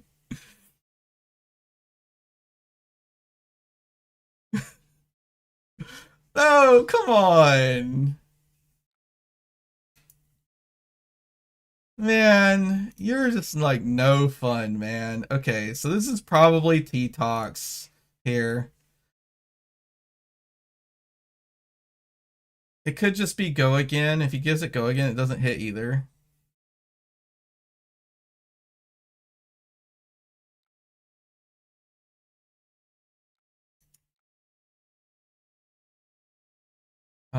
Now we leave that on top. Yep.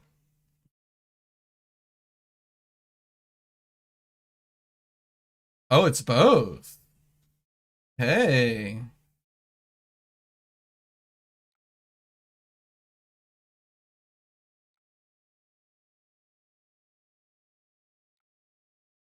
So this is coming in.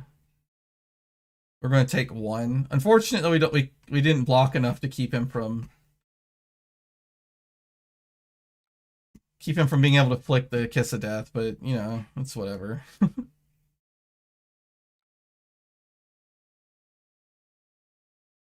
I'm so disappointed that he didn't righteous cleanse us.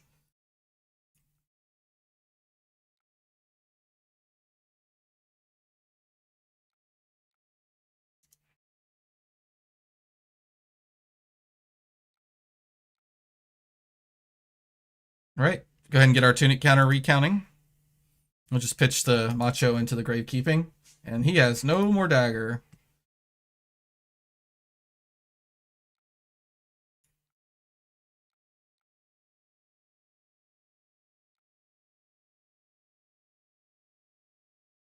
Where's it at? There it is. Bye-bye, Clave.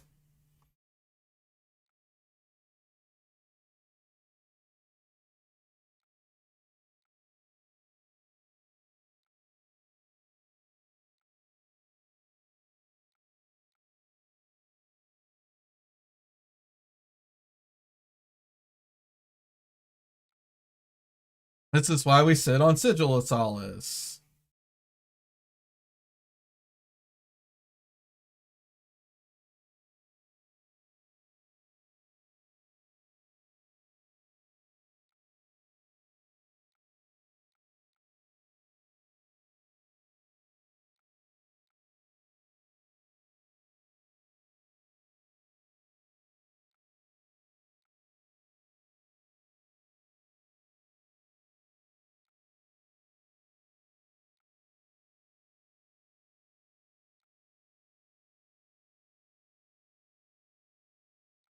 Do you think he's gonna give us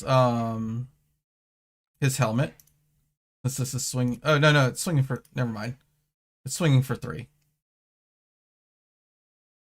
You think he's gonna give us a card? He's just gonna let it hit? Nice toughness. Oh, okay. Nice toughness.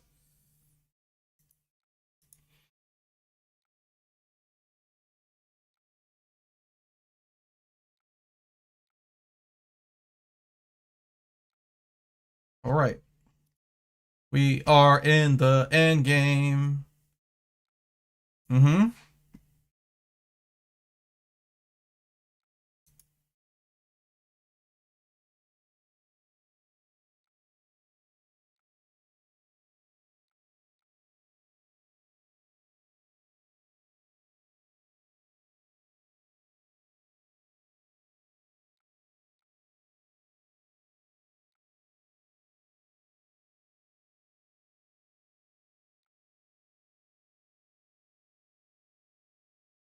Hey, Bianco. All right. Nope. Don't want to sink it.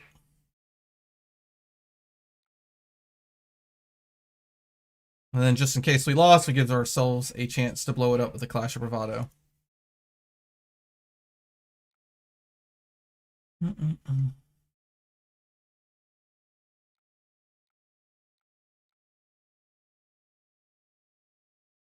Hammer coming in.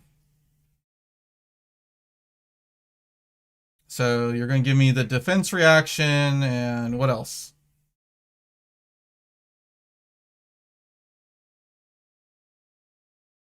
So check this out, Bianco. Look at this banish zone. Mario just catching strays for the sins of Victor. That's it? I get 2 cards? I'll take them. Mm-hmm. Got the go again.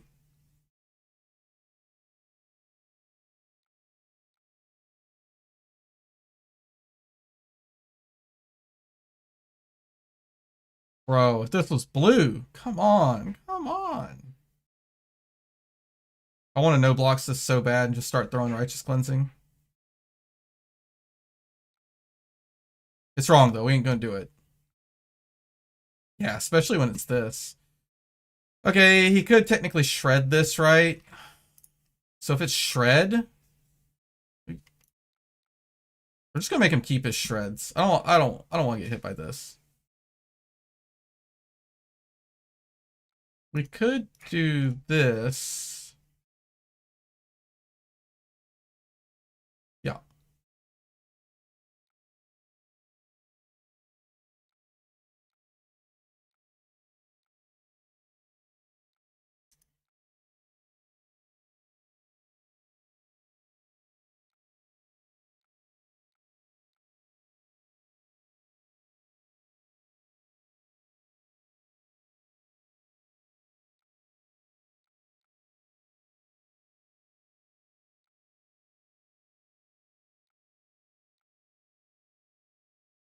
That's a lot of traps in your deck. Oh, hey, you tied.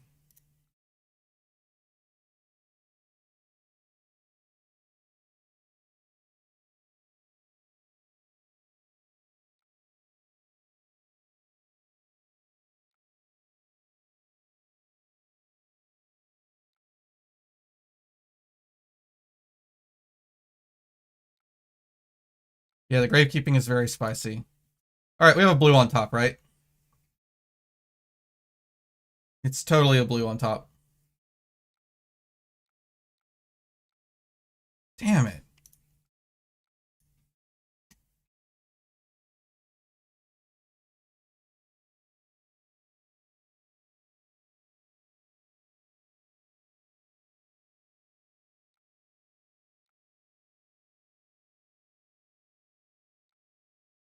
Nice random.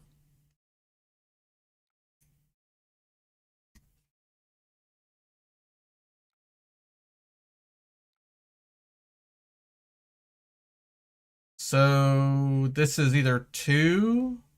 This could also be 5.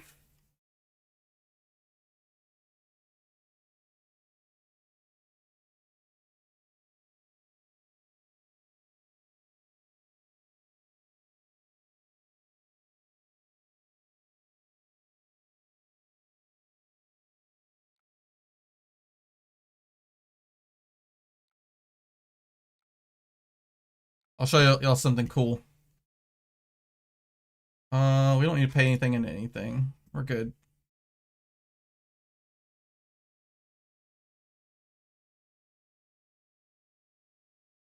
We're gonna make this prog miss.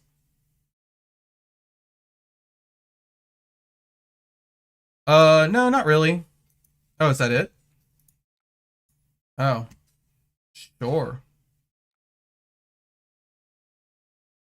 Well,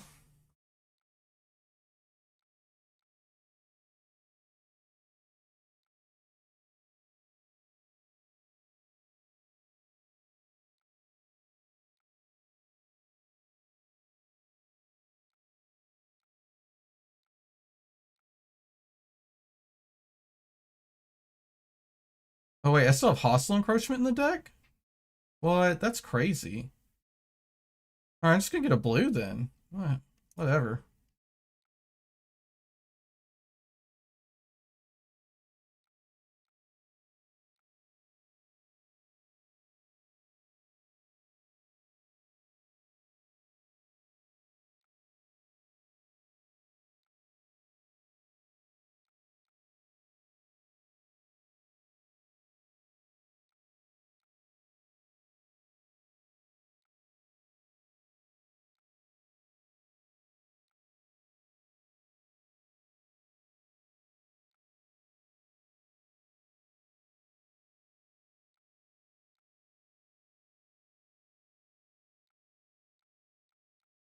Righteous cleansing.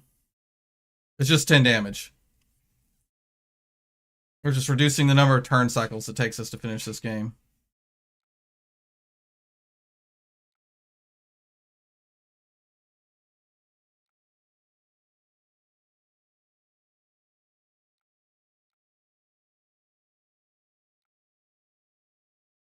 There it is. Dang, we still had another up. That's wild. Yep, you got it.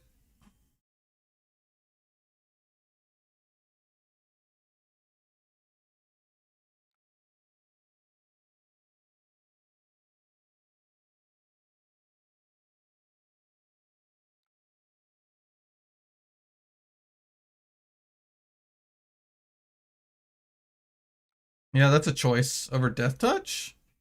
Sure.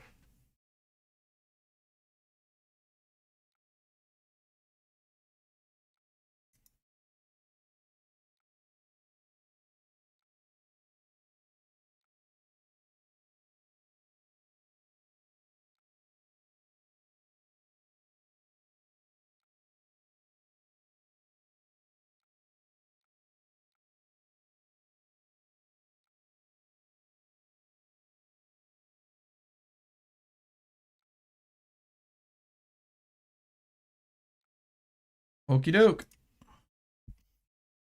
Yeah. When you waste your claves, that's about the result you can expect. Huh. Hey, Victor, let's go. No! We missed it. Ah.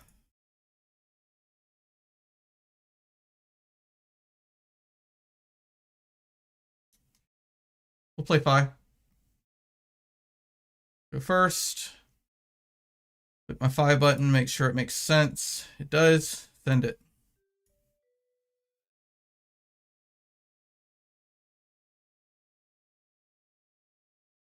So in order to fit in the gravekeepings, we lost to buy the book.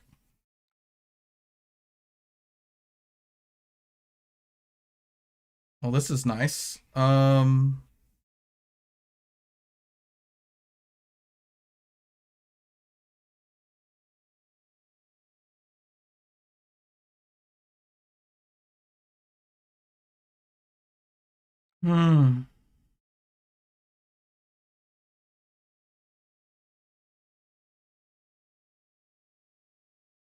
I think we just get a card that we can hit with up, just in case we need to do an up play.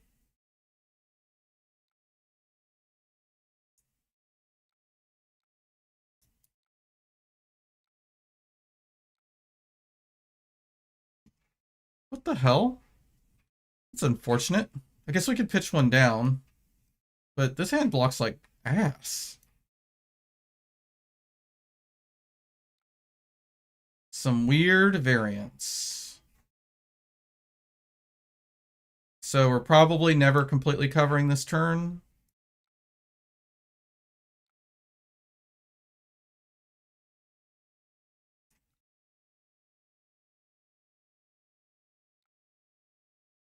We're always pitching.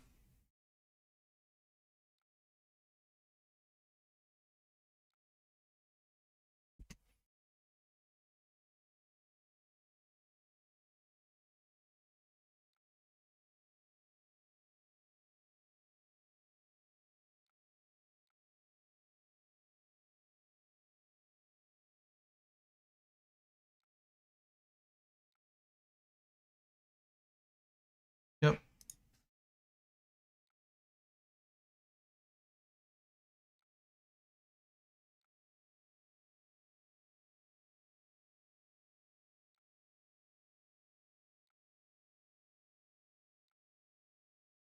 Okay.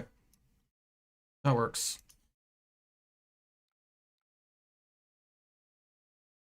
Oh, wrong thing. I clicked 5.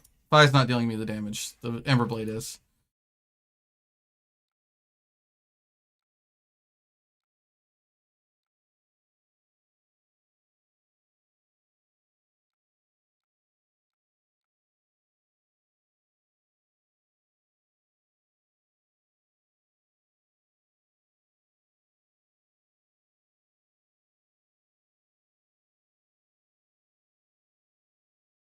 If we caught him on a not blue hand, we get a whole turn of leeway here.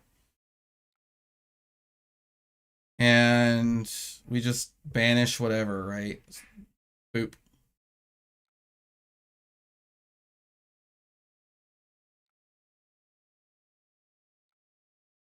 Thank God we got a whole turn of leeway, because this hand sucks. Sure. They're just getting the Phoenix Flame put back away. All right, do I value Command and Conquer more here, or the Gravekeeping?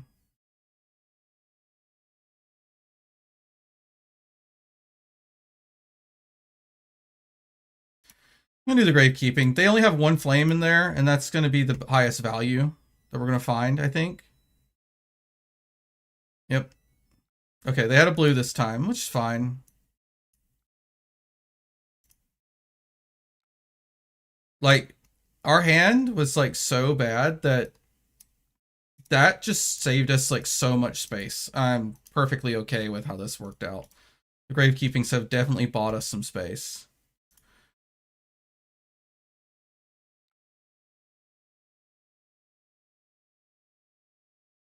Ripple Away doesn't really have any play in this matchup, so we just block with it.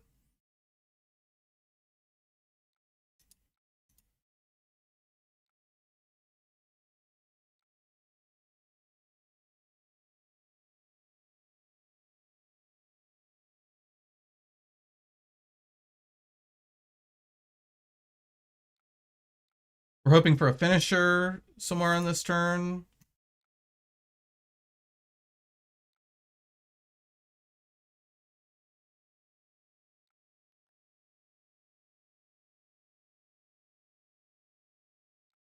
Yep, we're just blocking down.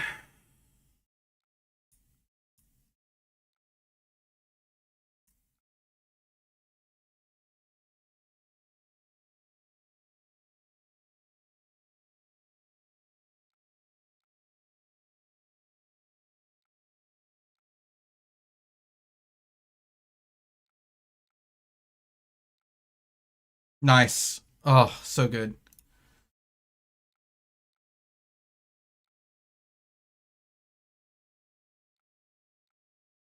Perfect. Couldn't have gone better.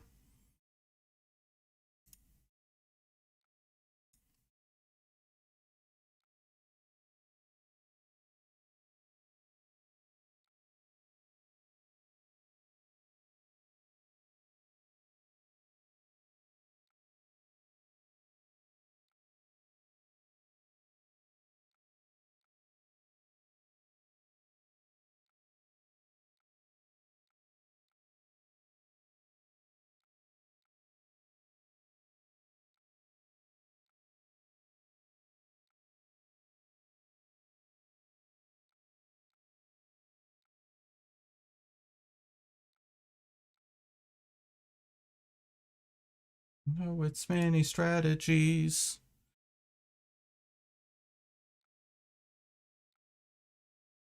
Yep.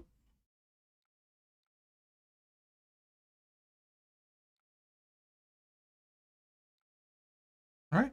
Feels pretty good. Arsenal and Command and Conquer is pretty nice. We'll put the Grave Keepings back in and the Command and Conquer. Gain 3 life.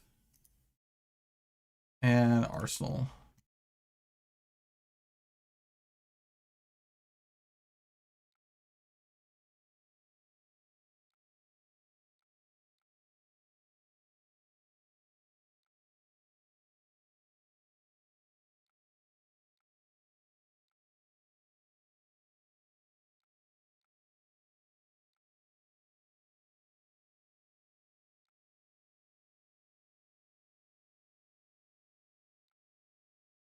Dude, he's got so many ways to turn on Shuko now. Uh, this is why this matchup is hard. The chip is insane.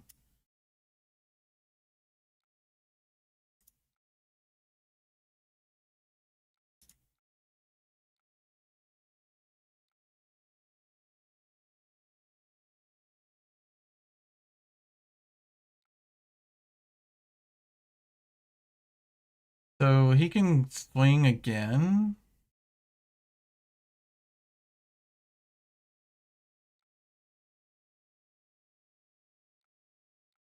We'll go ahead and get some block out of this.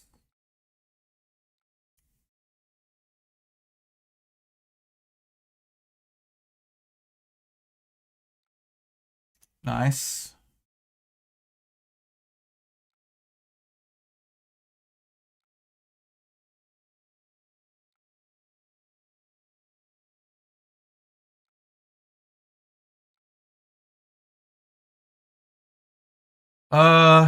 I think I'm just gonna throw 8.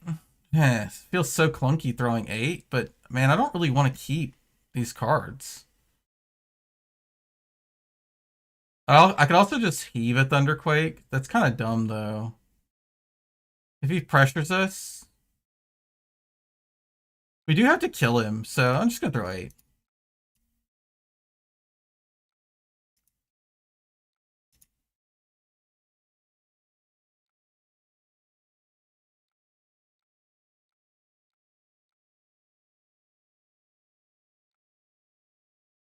So is this Art of Phoenix 4? Yep. We haven't seen our by the book, so kind of hard to do anything about it.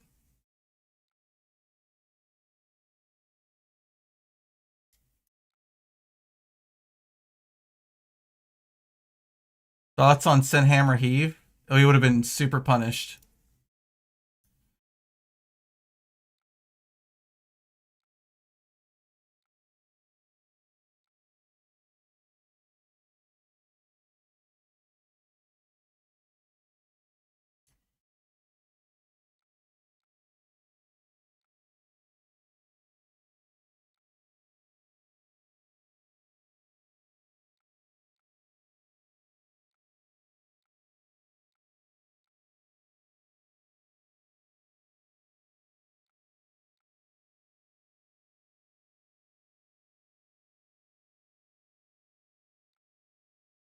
Great turn.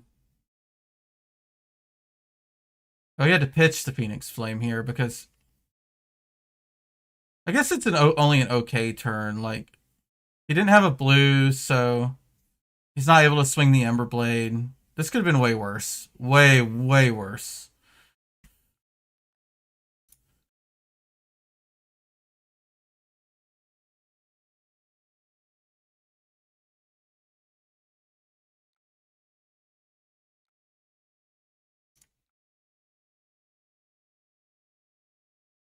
He just natty had tenacity. I mean, it happens.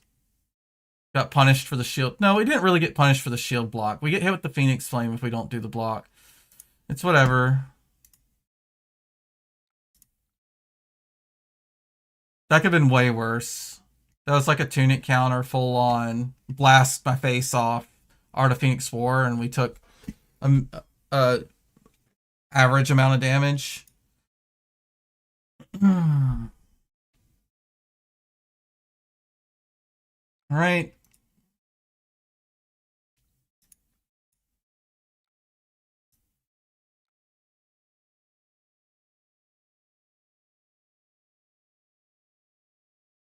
I really want to throw this Command and Conquer.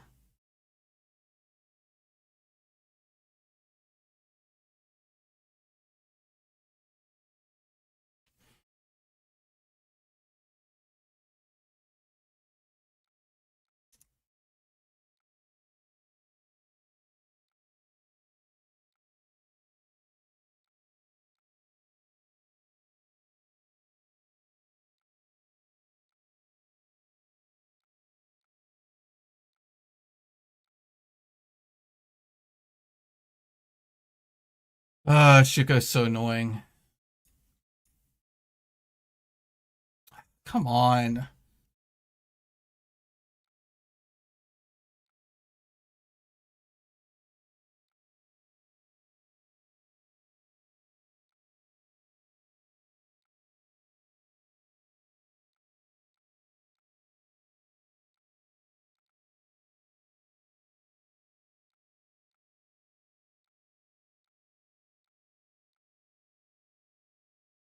Bro, I haven't seen a single test of Iron Grip or by the book. So this is just low variance. Like,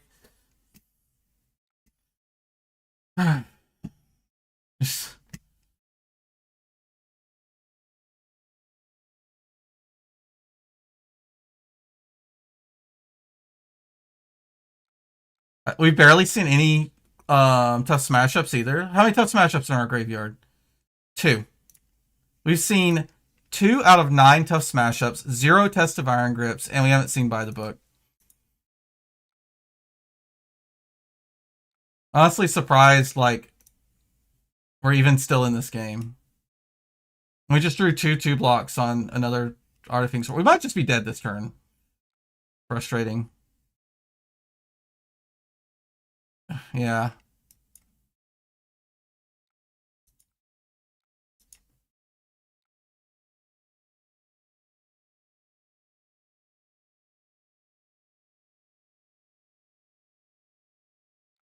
Bianca, I lose to Dio. With this draw sequence, I probably lose to Dio, by the way. So if that gives you any kind of like scope or idea of how bad this is going.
Where are they?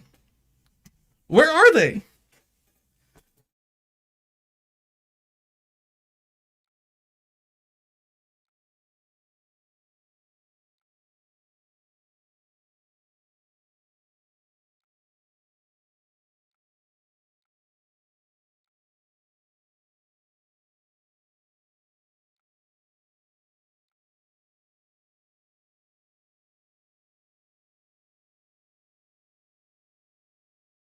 You can't win every game.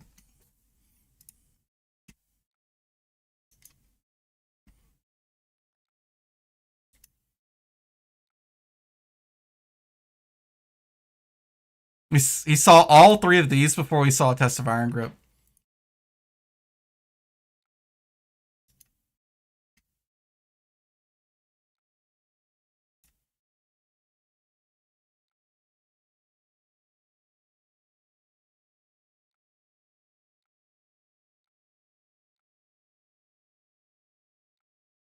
Oh, we bottomed the I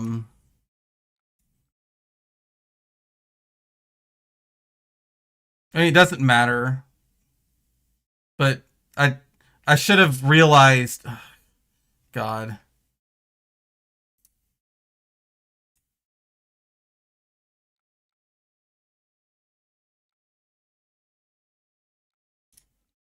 I should have realized I would staunch would be a higher value than anything else. Oh, whoops! I don't care. This game's over. Oh no, we need one for the rampart. That's right.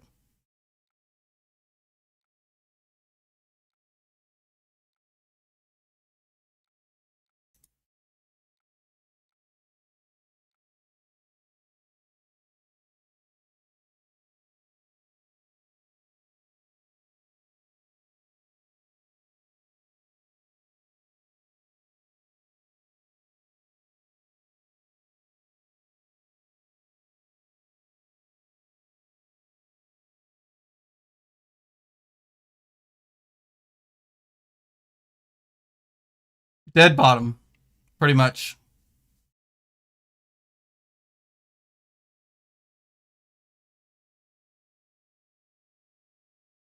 Unfortunate. Yeah. We probably lose to Dash.io and in that case too. Like, it doesn't really matter what aggro deck we play into, unless we're just so heavily favored. Like Warrior, we're maybe fine. We don't really rely, and a lot of times we want to send them to late game. But any of the like early game aggro decks, yeah, we're just cooked. That would have been a game I lost to Dash.io, which is really funny because it makes it look unfavored, but it's not. Like, I can't get any evaluation. I learned nothing from playing that game. Yeah, we just whatever. Pass. Yeah, it happens.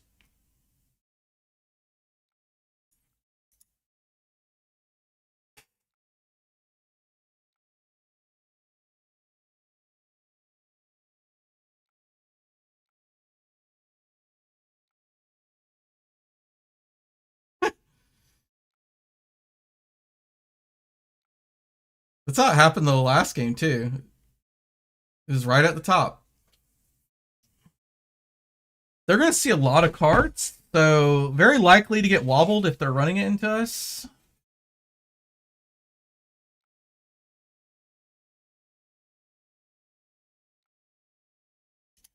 All right, this is just efficient coverage here.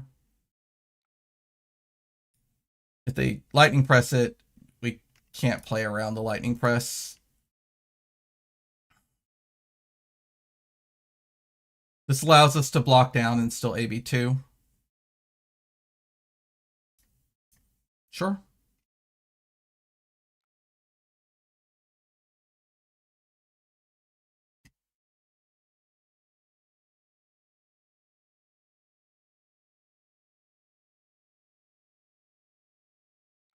All right, nice. We love 3 attacks. You did have the lightning press. All right. I see why he kept it back, but still interesting. Like, unless you have an instant spell, you're probably not converting.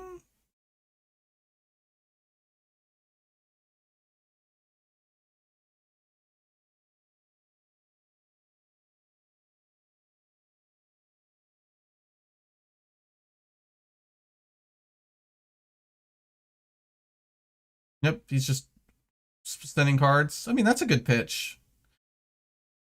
All right, I'm just gonna throw the hammer. It's hold on, hold on, hold on. Sorry, sorry. Wobble check. Hammer.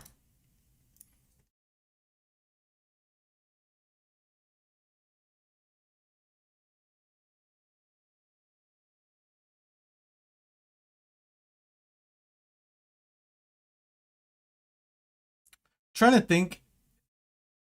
I the way it felt after he played the first Art of Phoenix War, I think if we would have had okay variants and saw any test of Iron Grip, Sora by the book, I think we would have been pretty okay in that game.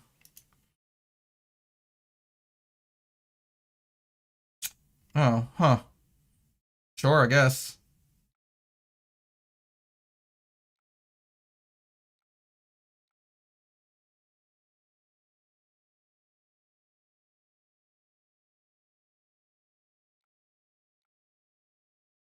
Huh. Nope, we'll just draw the next one too. Is the Dash IO matchup really that easy? It is. It is one of our most favored matchups.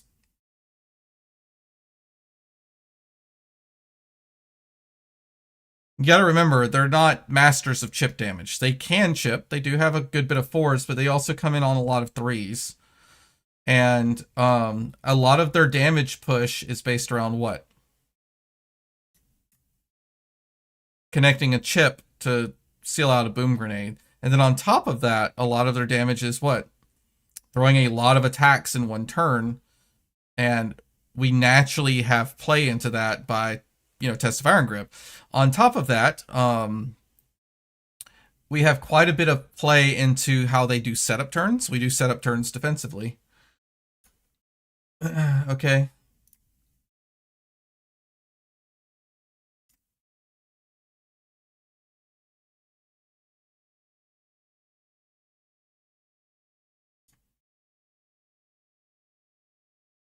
I really don't want to put Hostile Encroachment on the top of my deck, so I guess we're just going to lose this again.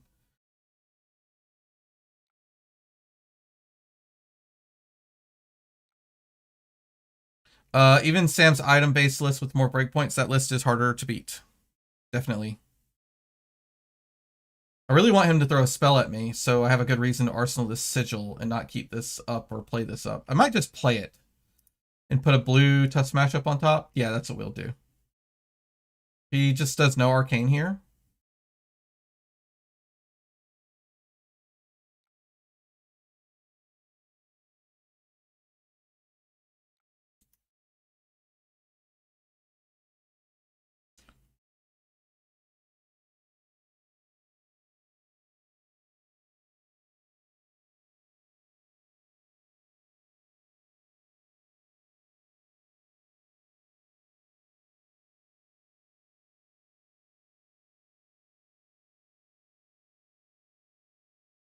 I think Dash is a good pick.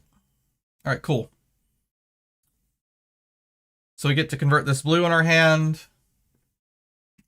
We take, what, 4 damage?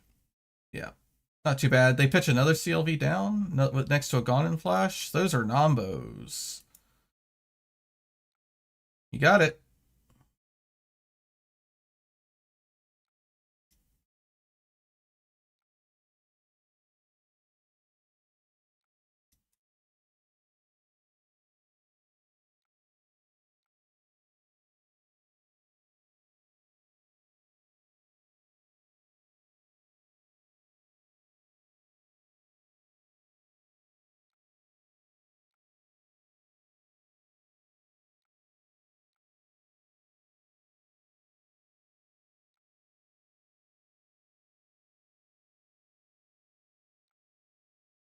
Hey, Jose. I'm doing great. It is a great day. Let's tune it counter.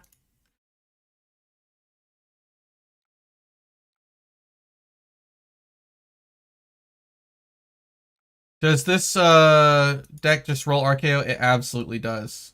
Like, bad. um,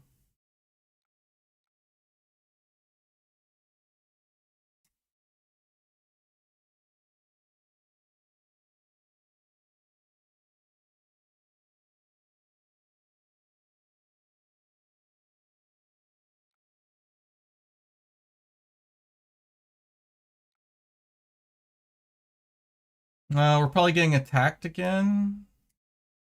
He just blinked, so nope. We're going to be putting this card in front of, well, in front of whatever he's doing.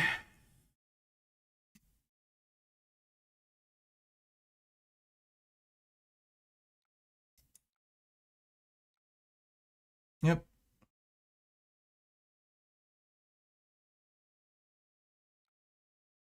We're going to get touched, most likely. It's going to have to be an instant. But we'll take some damage. Oh, wait. He's got a blink. Okay, we're really getting touched.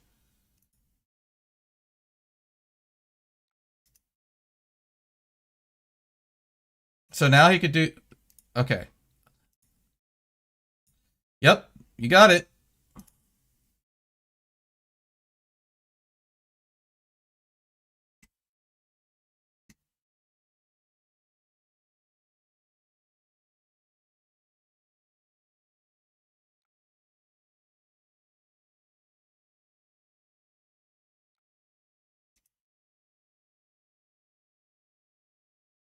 I think it's a good bell.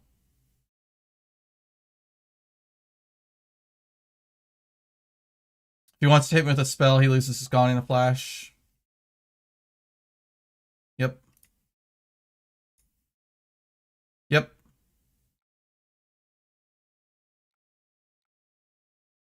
Ouchies.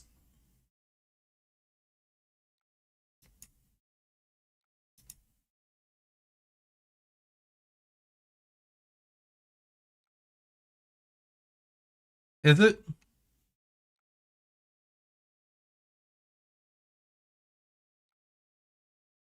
Wait, how did he end up with a card in his hand? Did I miss something?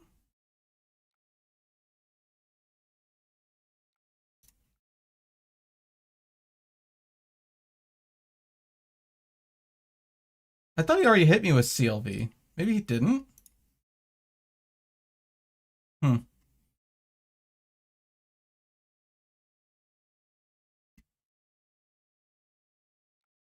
Did I click the wrong thing? I gotta be honest. I'm getting tired. For like five or six games in a row. So I might have just put the bell in the wrong place on the layer. Alright, let's just win anyway.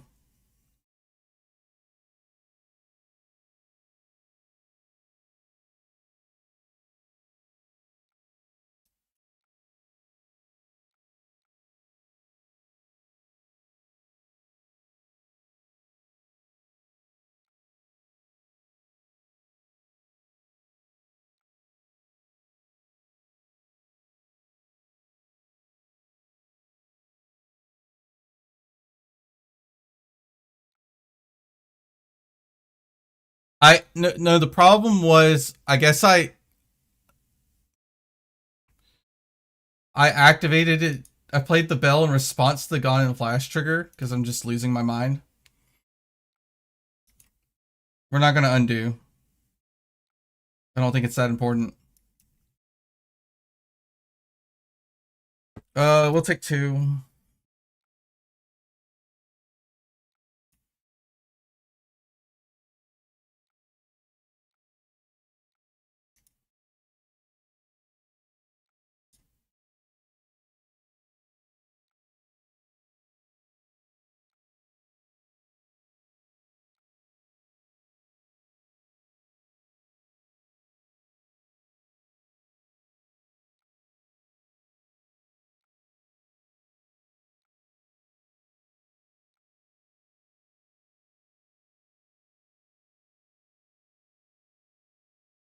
Yeah, probably should have just held a card.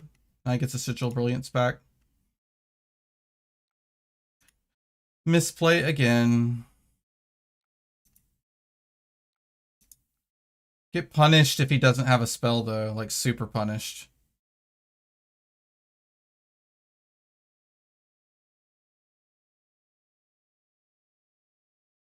This is definitely my last game of the night.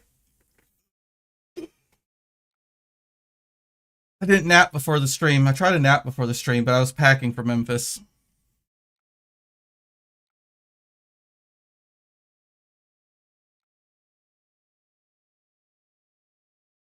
Wait, did he activate? God, I missed this. No, we're good. Okay, I think it's whatever. I don't think I could win by playing this book on one card here.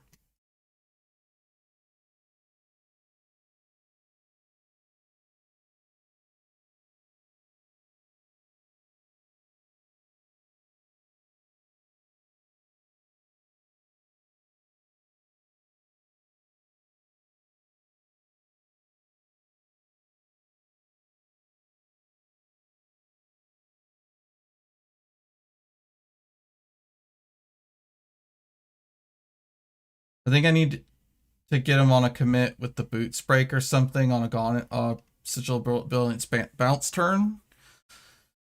He's used his blinks already, right? 2 of them.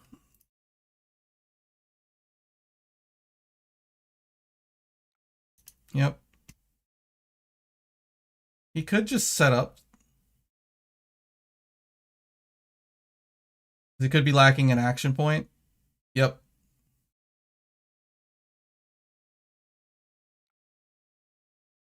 Yep, you got it. AB6.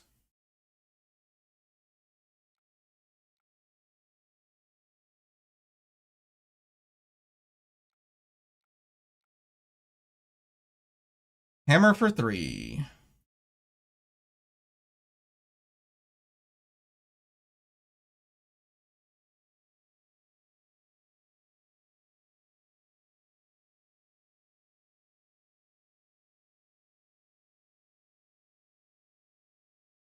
Okay, so he's bouncing to get go again.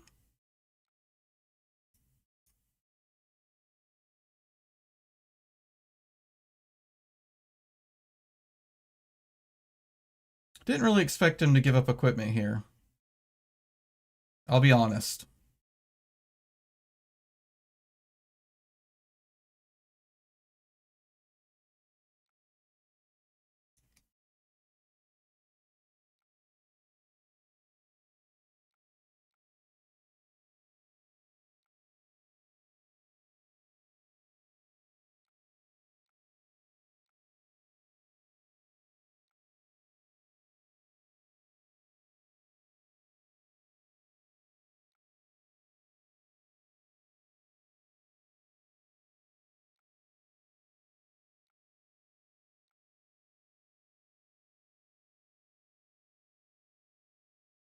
So what's the shape of this turn?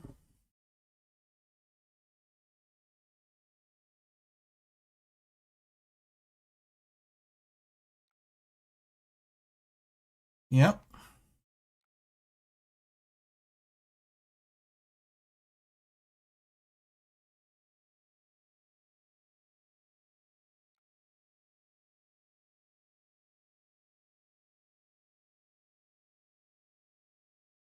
We could take 1 here. It's fine.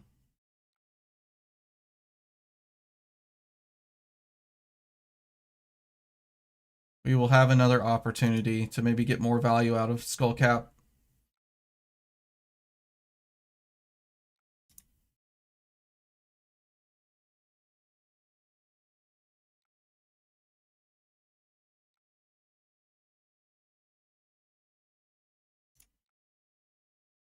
Or maybe no, we just get it now. Yeah, we just get it now.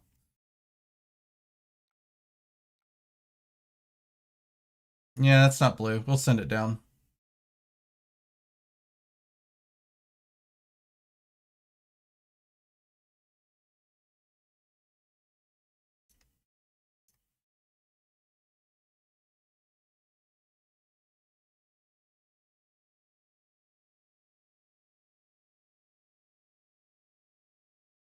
What are they considering here? Oh, last blink. Okay.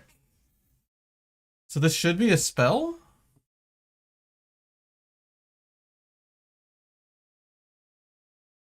Another Gone in a Flash, huh?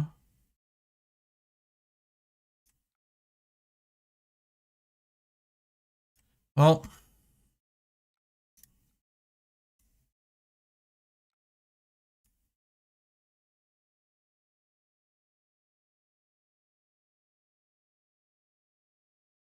yep.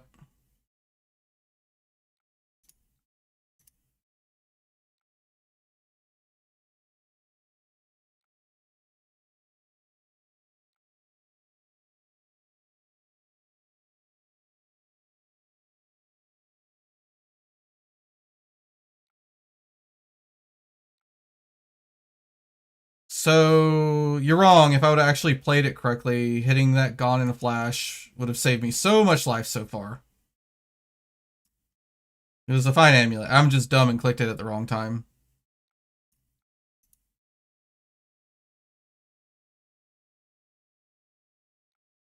And now I'm kind of stuck because I really can't play.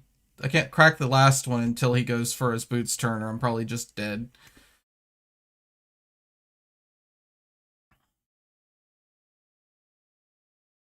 Setup turn would be cool here for me. He has no more go again without breaking boots.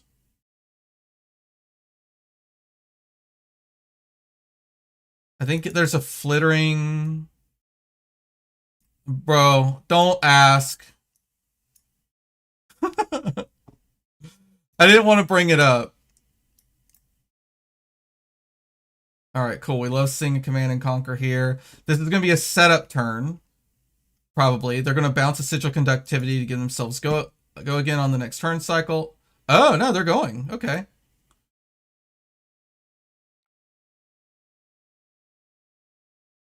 Uh-huh. Yep.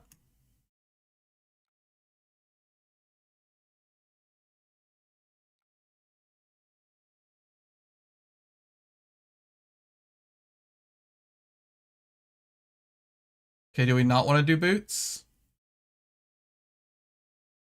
You can keep going back.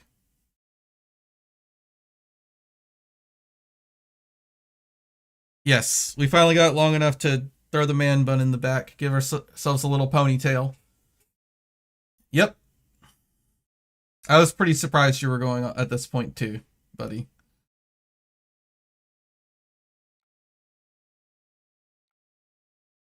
This should just be hit me for 3 and...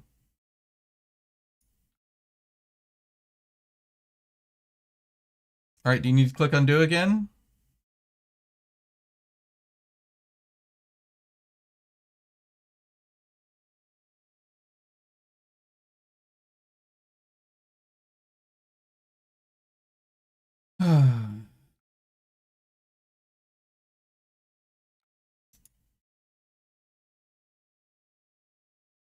Yep.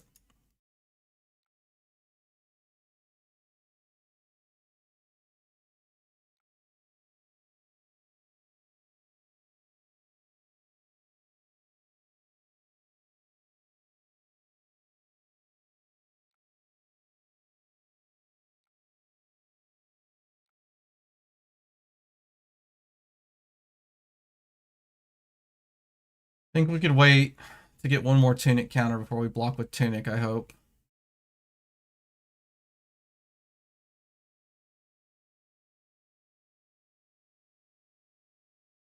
This can't be right.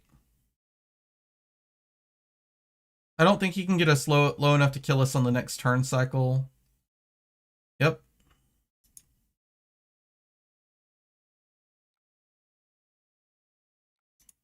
Go to 15. He plays the Gone and Flash one more time and has a spell.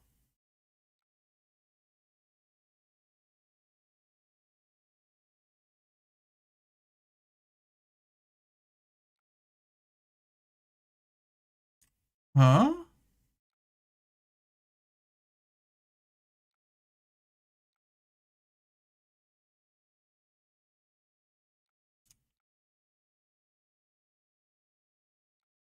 Huh.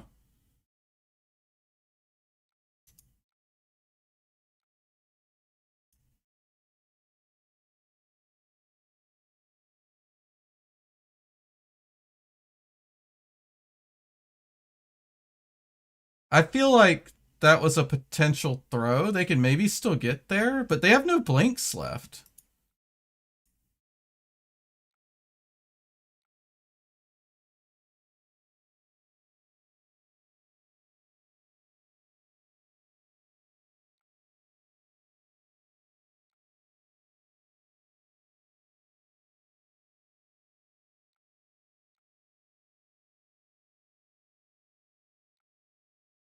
Hey, we found one.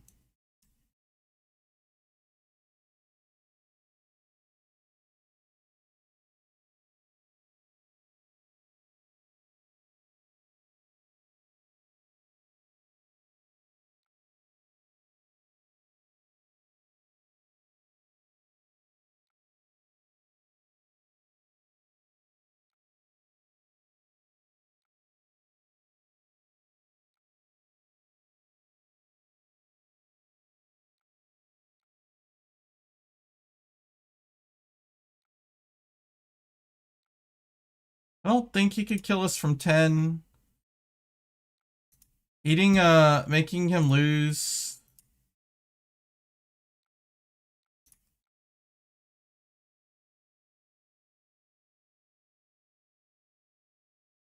Putting him down to a 4-card hand is pretty important here, I think. I don't think he put an instant here. He would have played it to push more damage.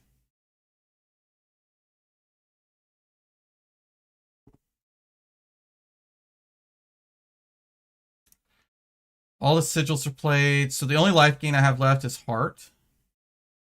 And, yep. So we're playing with our real life total here. We've got AB6. Seen 2 burn bears, so we're looking at maybe one more 6 spell. 2 more comet storms, though.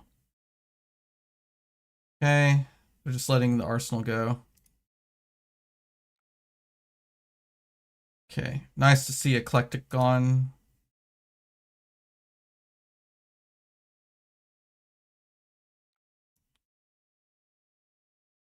I don't know if this is the correct by the book play, but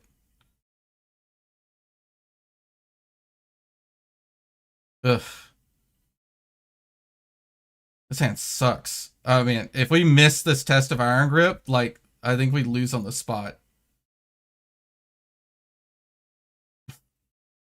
This is so bad. That's...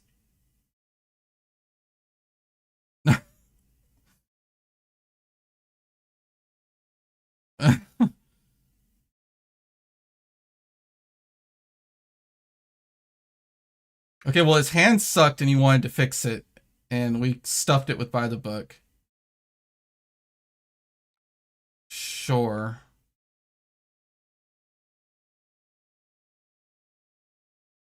Okay, well, this hand is really bad. I think we have to swing the hammer.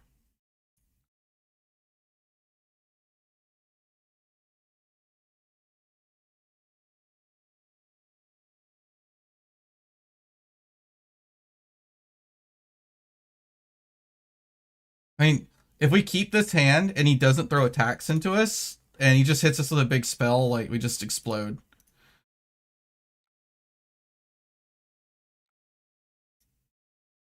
Oh, that is huge. Oh my god.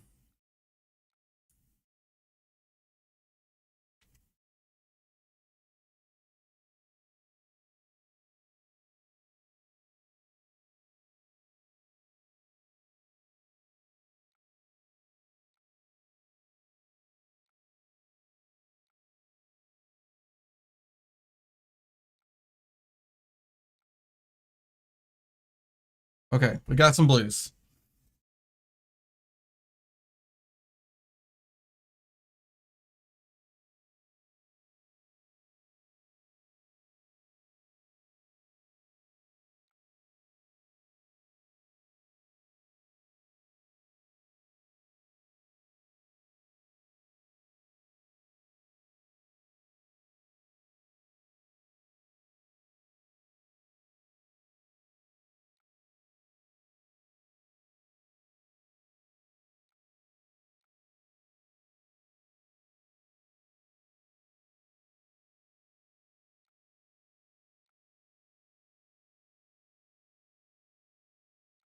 God, I'm hoping I don't regret this.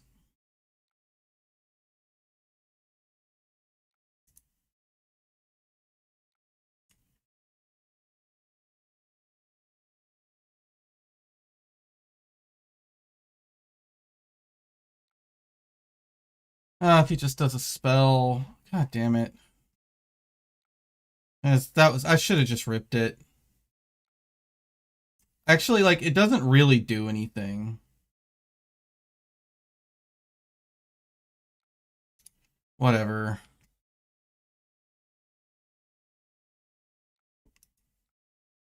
Like, if I just rip it, then I get to full AB5. Should have just done it. It's bad. If only just being able to AB5. Because they're gonna be able to go Gone and Flash Burn Bear here.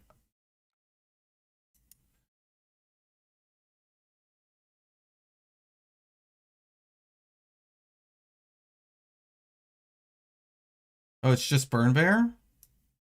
With nothing else behind it?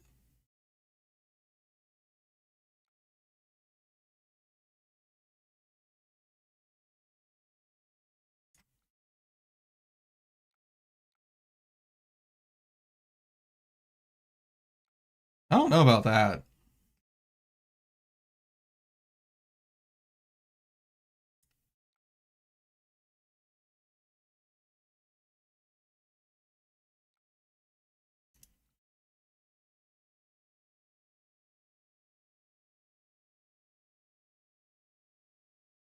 Dude, seeing these tests of Iron Grips this late is so annoying. Turn 12. We shouldn't be all the way through our deck yet. We've already seen our hearts, sigils. I think we're safe. I don't think we have a miss on top now.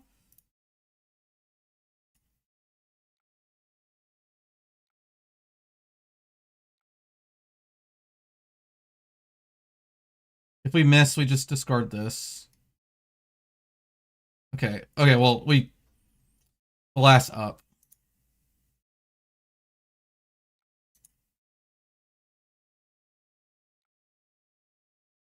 Oh, he just let it go. Okay.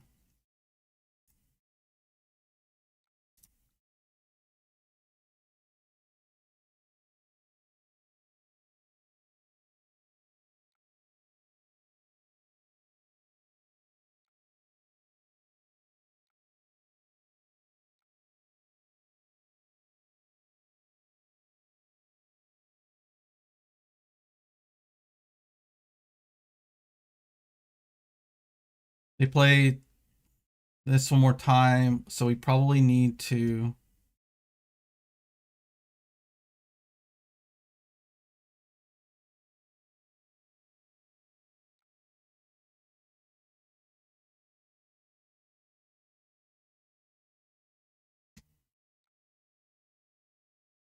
So this is coming in for 6. So if I play up on the pedestal, I draw a blue. I could pitch 5 and still have a blue left over, take 1 arcane. And I'll have 3 sitting in the bin.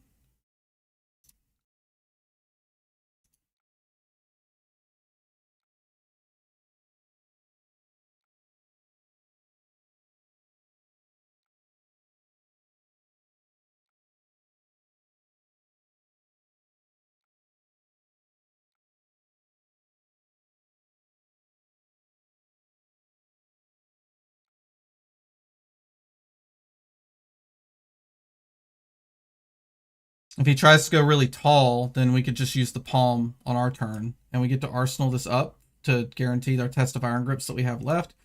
Let's see. How many attacks does he have left? He's got Gone in Flash still. He's still got one more red Blast Oblivion. I don't know how many yellows he's running. Okay.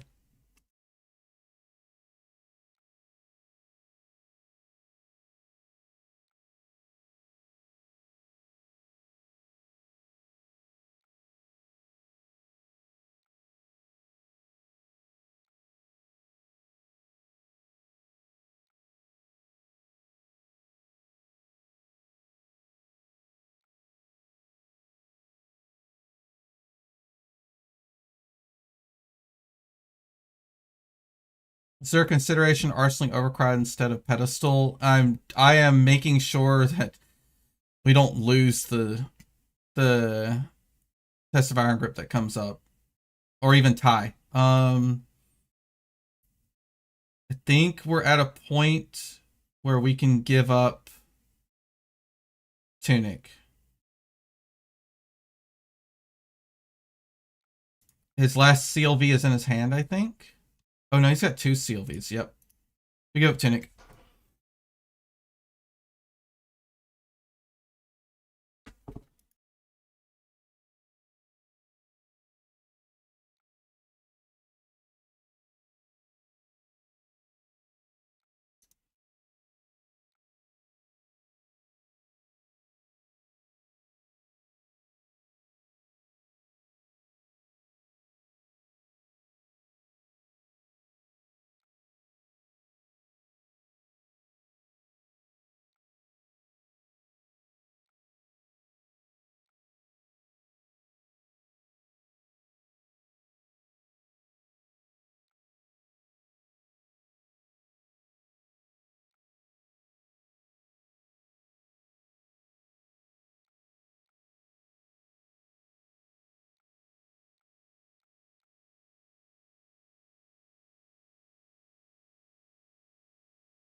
That is an interesting card to cycle away when I'm at 9.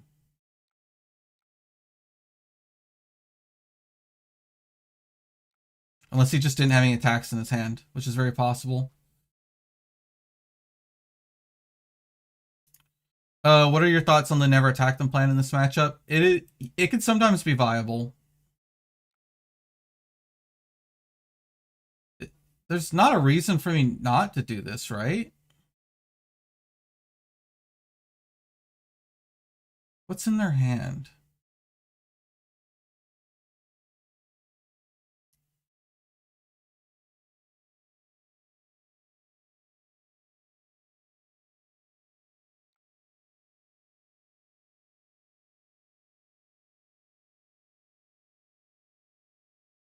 Burn bears are gone. This could be a big glyph power spell.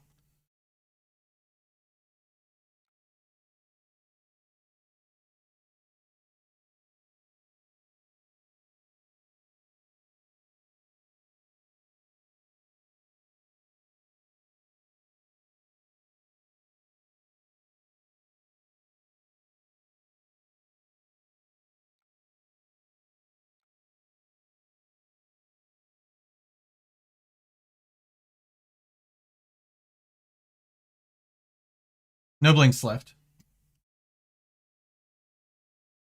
He's very face up. I just want to avoid a glyph power spell for 8 if I can here.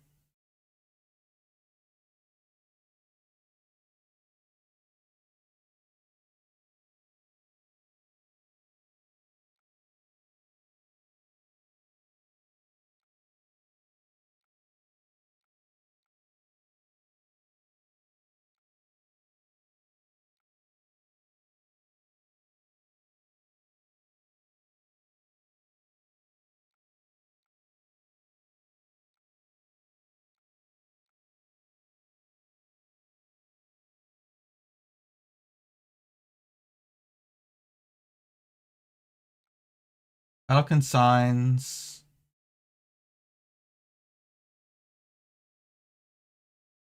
One more. No, they got one more consign, one more Comet Storm. Are they not running? They may not be on Null Shock.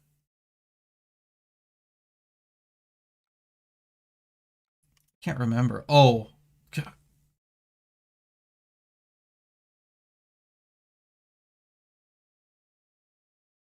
Dude, this hammer's going crazy. If I might still lose this game, but my hammer is carrying me.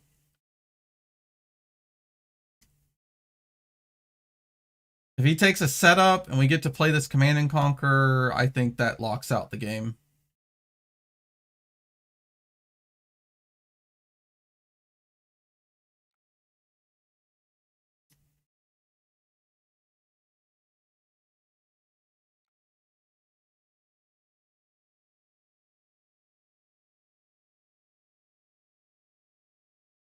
He has no way to give this go again.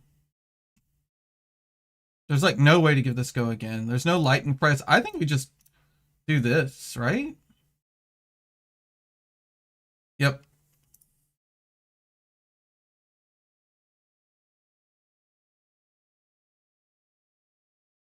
We tried to throw.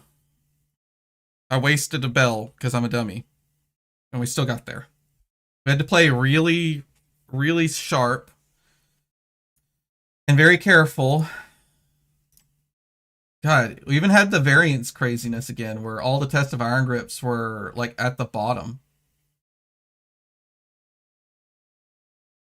Because we're at turn 15 and we're on 60 card deck, and we probably IP'd a few times, so we're hitting our second cycles. So, God, I hope I don't draw a test of iron grip at the end of the game into like -IO, Oscilio, and Phi and Memphis. Please don't. Okay, well, that was stressful, but it was our last one for the night. It's almost midnight here. He was on 0 Remembrance. I guess would you play Remembrance's big spell? I would. Like, if you think you're going to kill him and the Remembrance isn't good, you could always just discard it, right? Actually sounds kind of lit.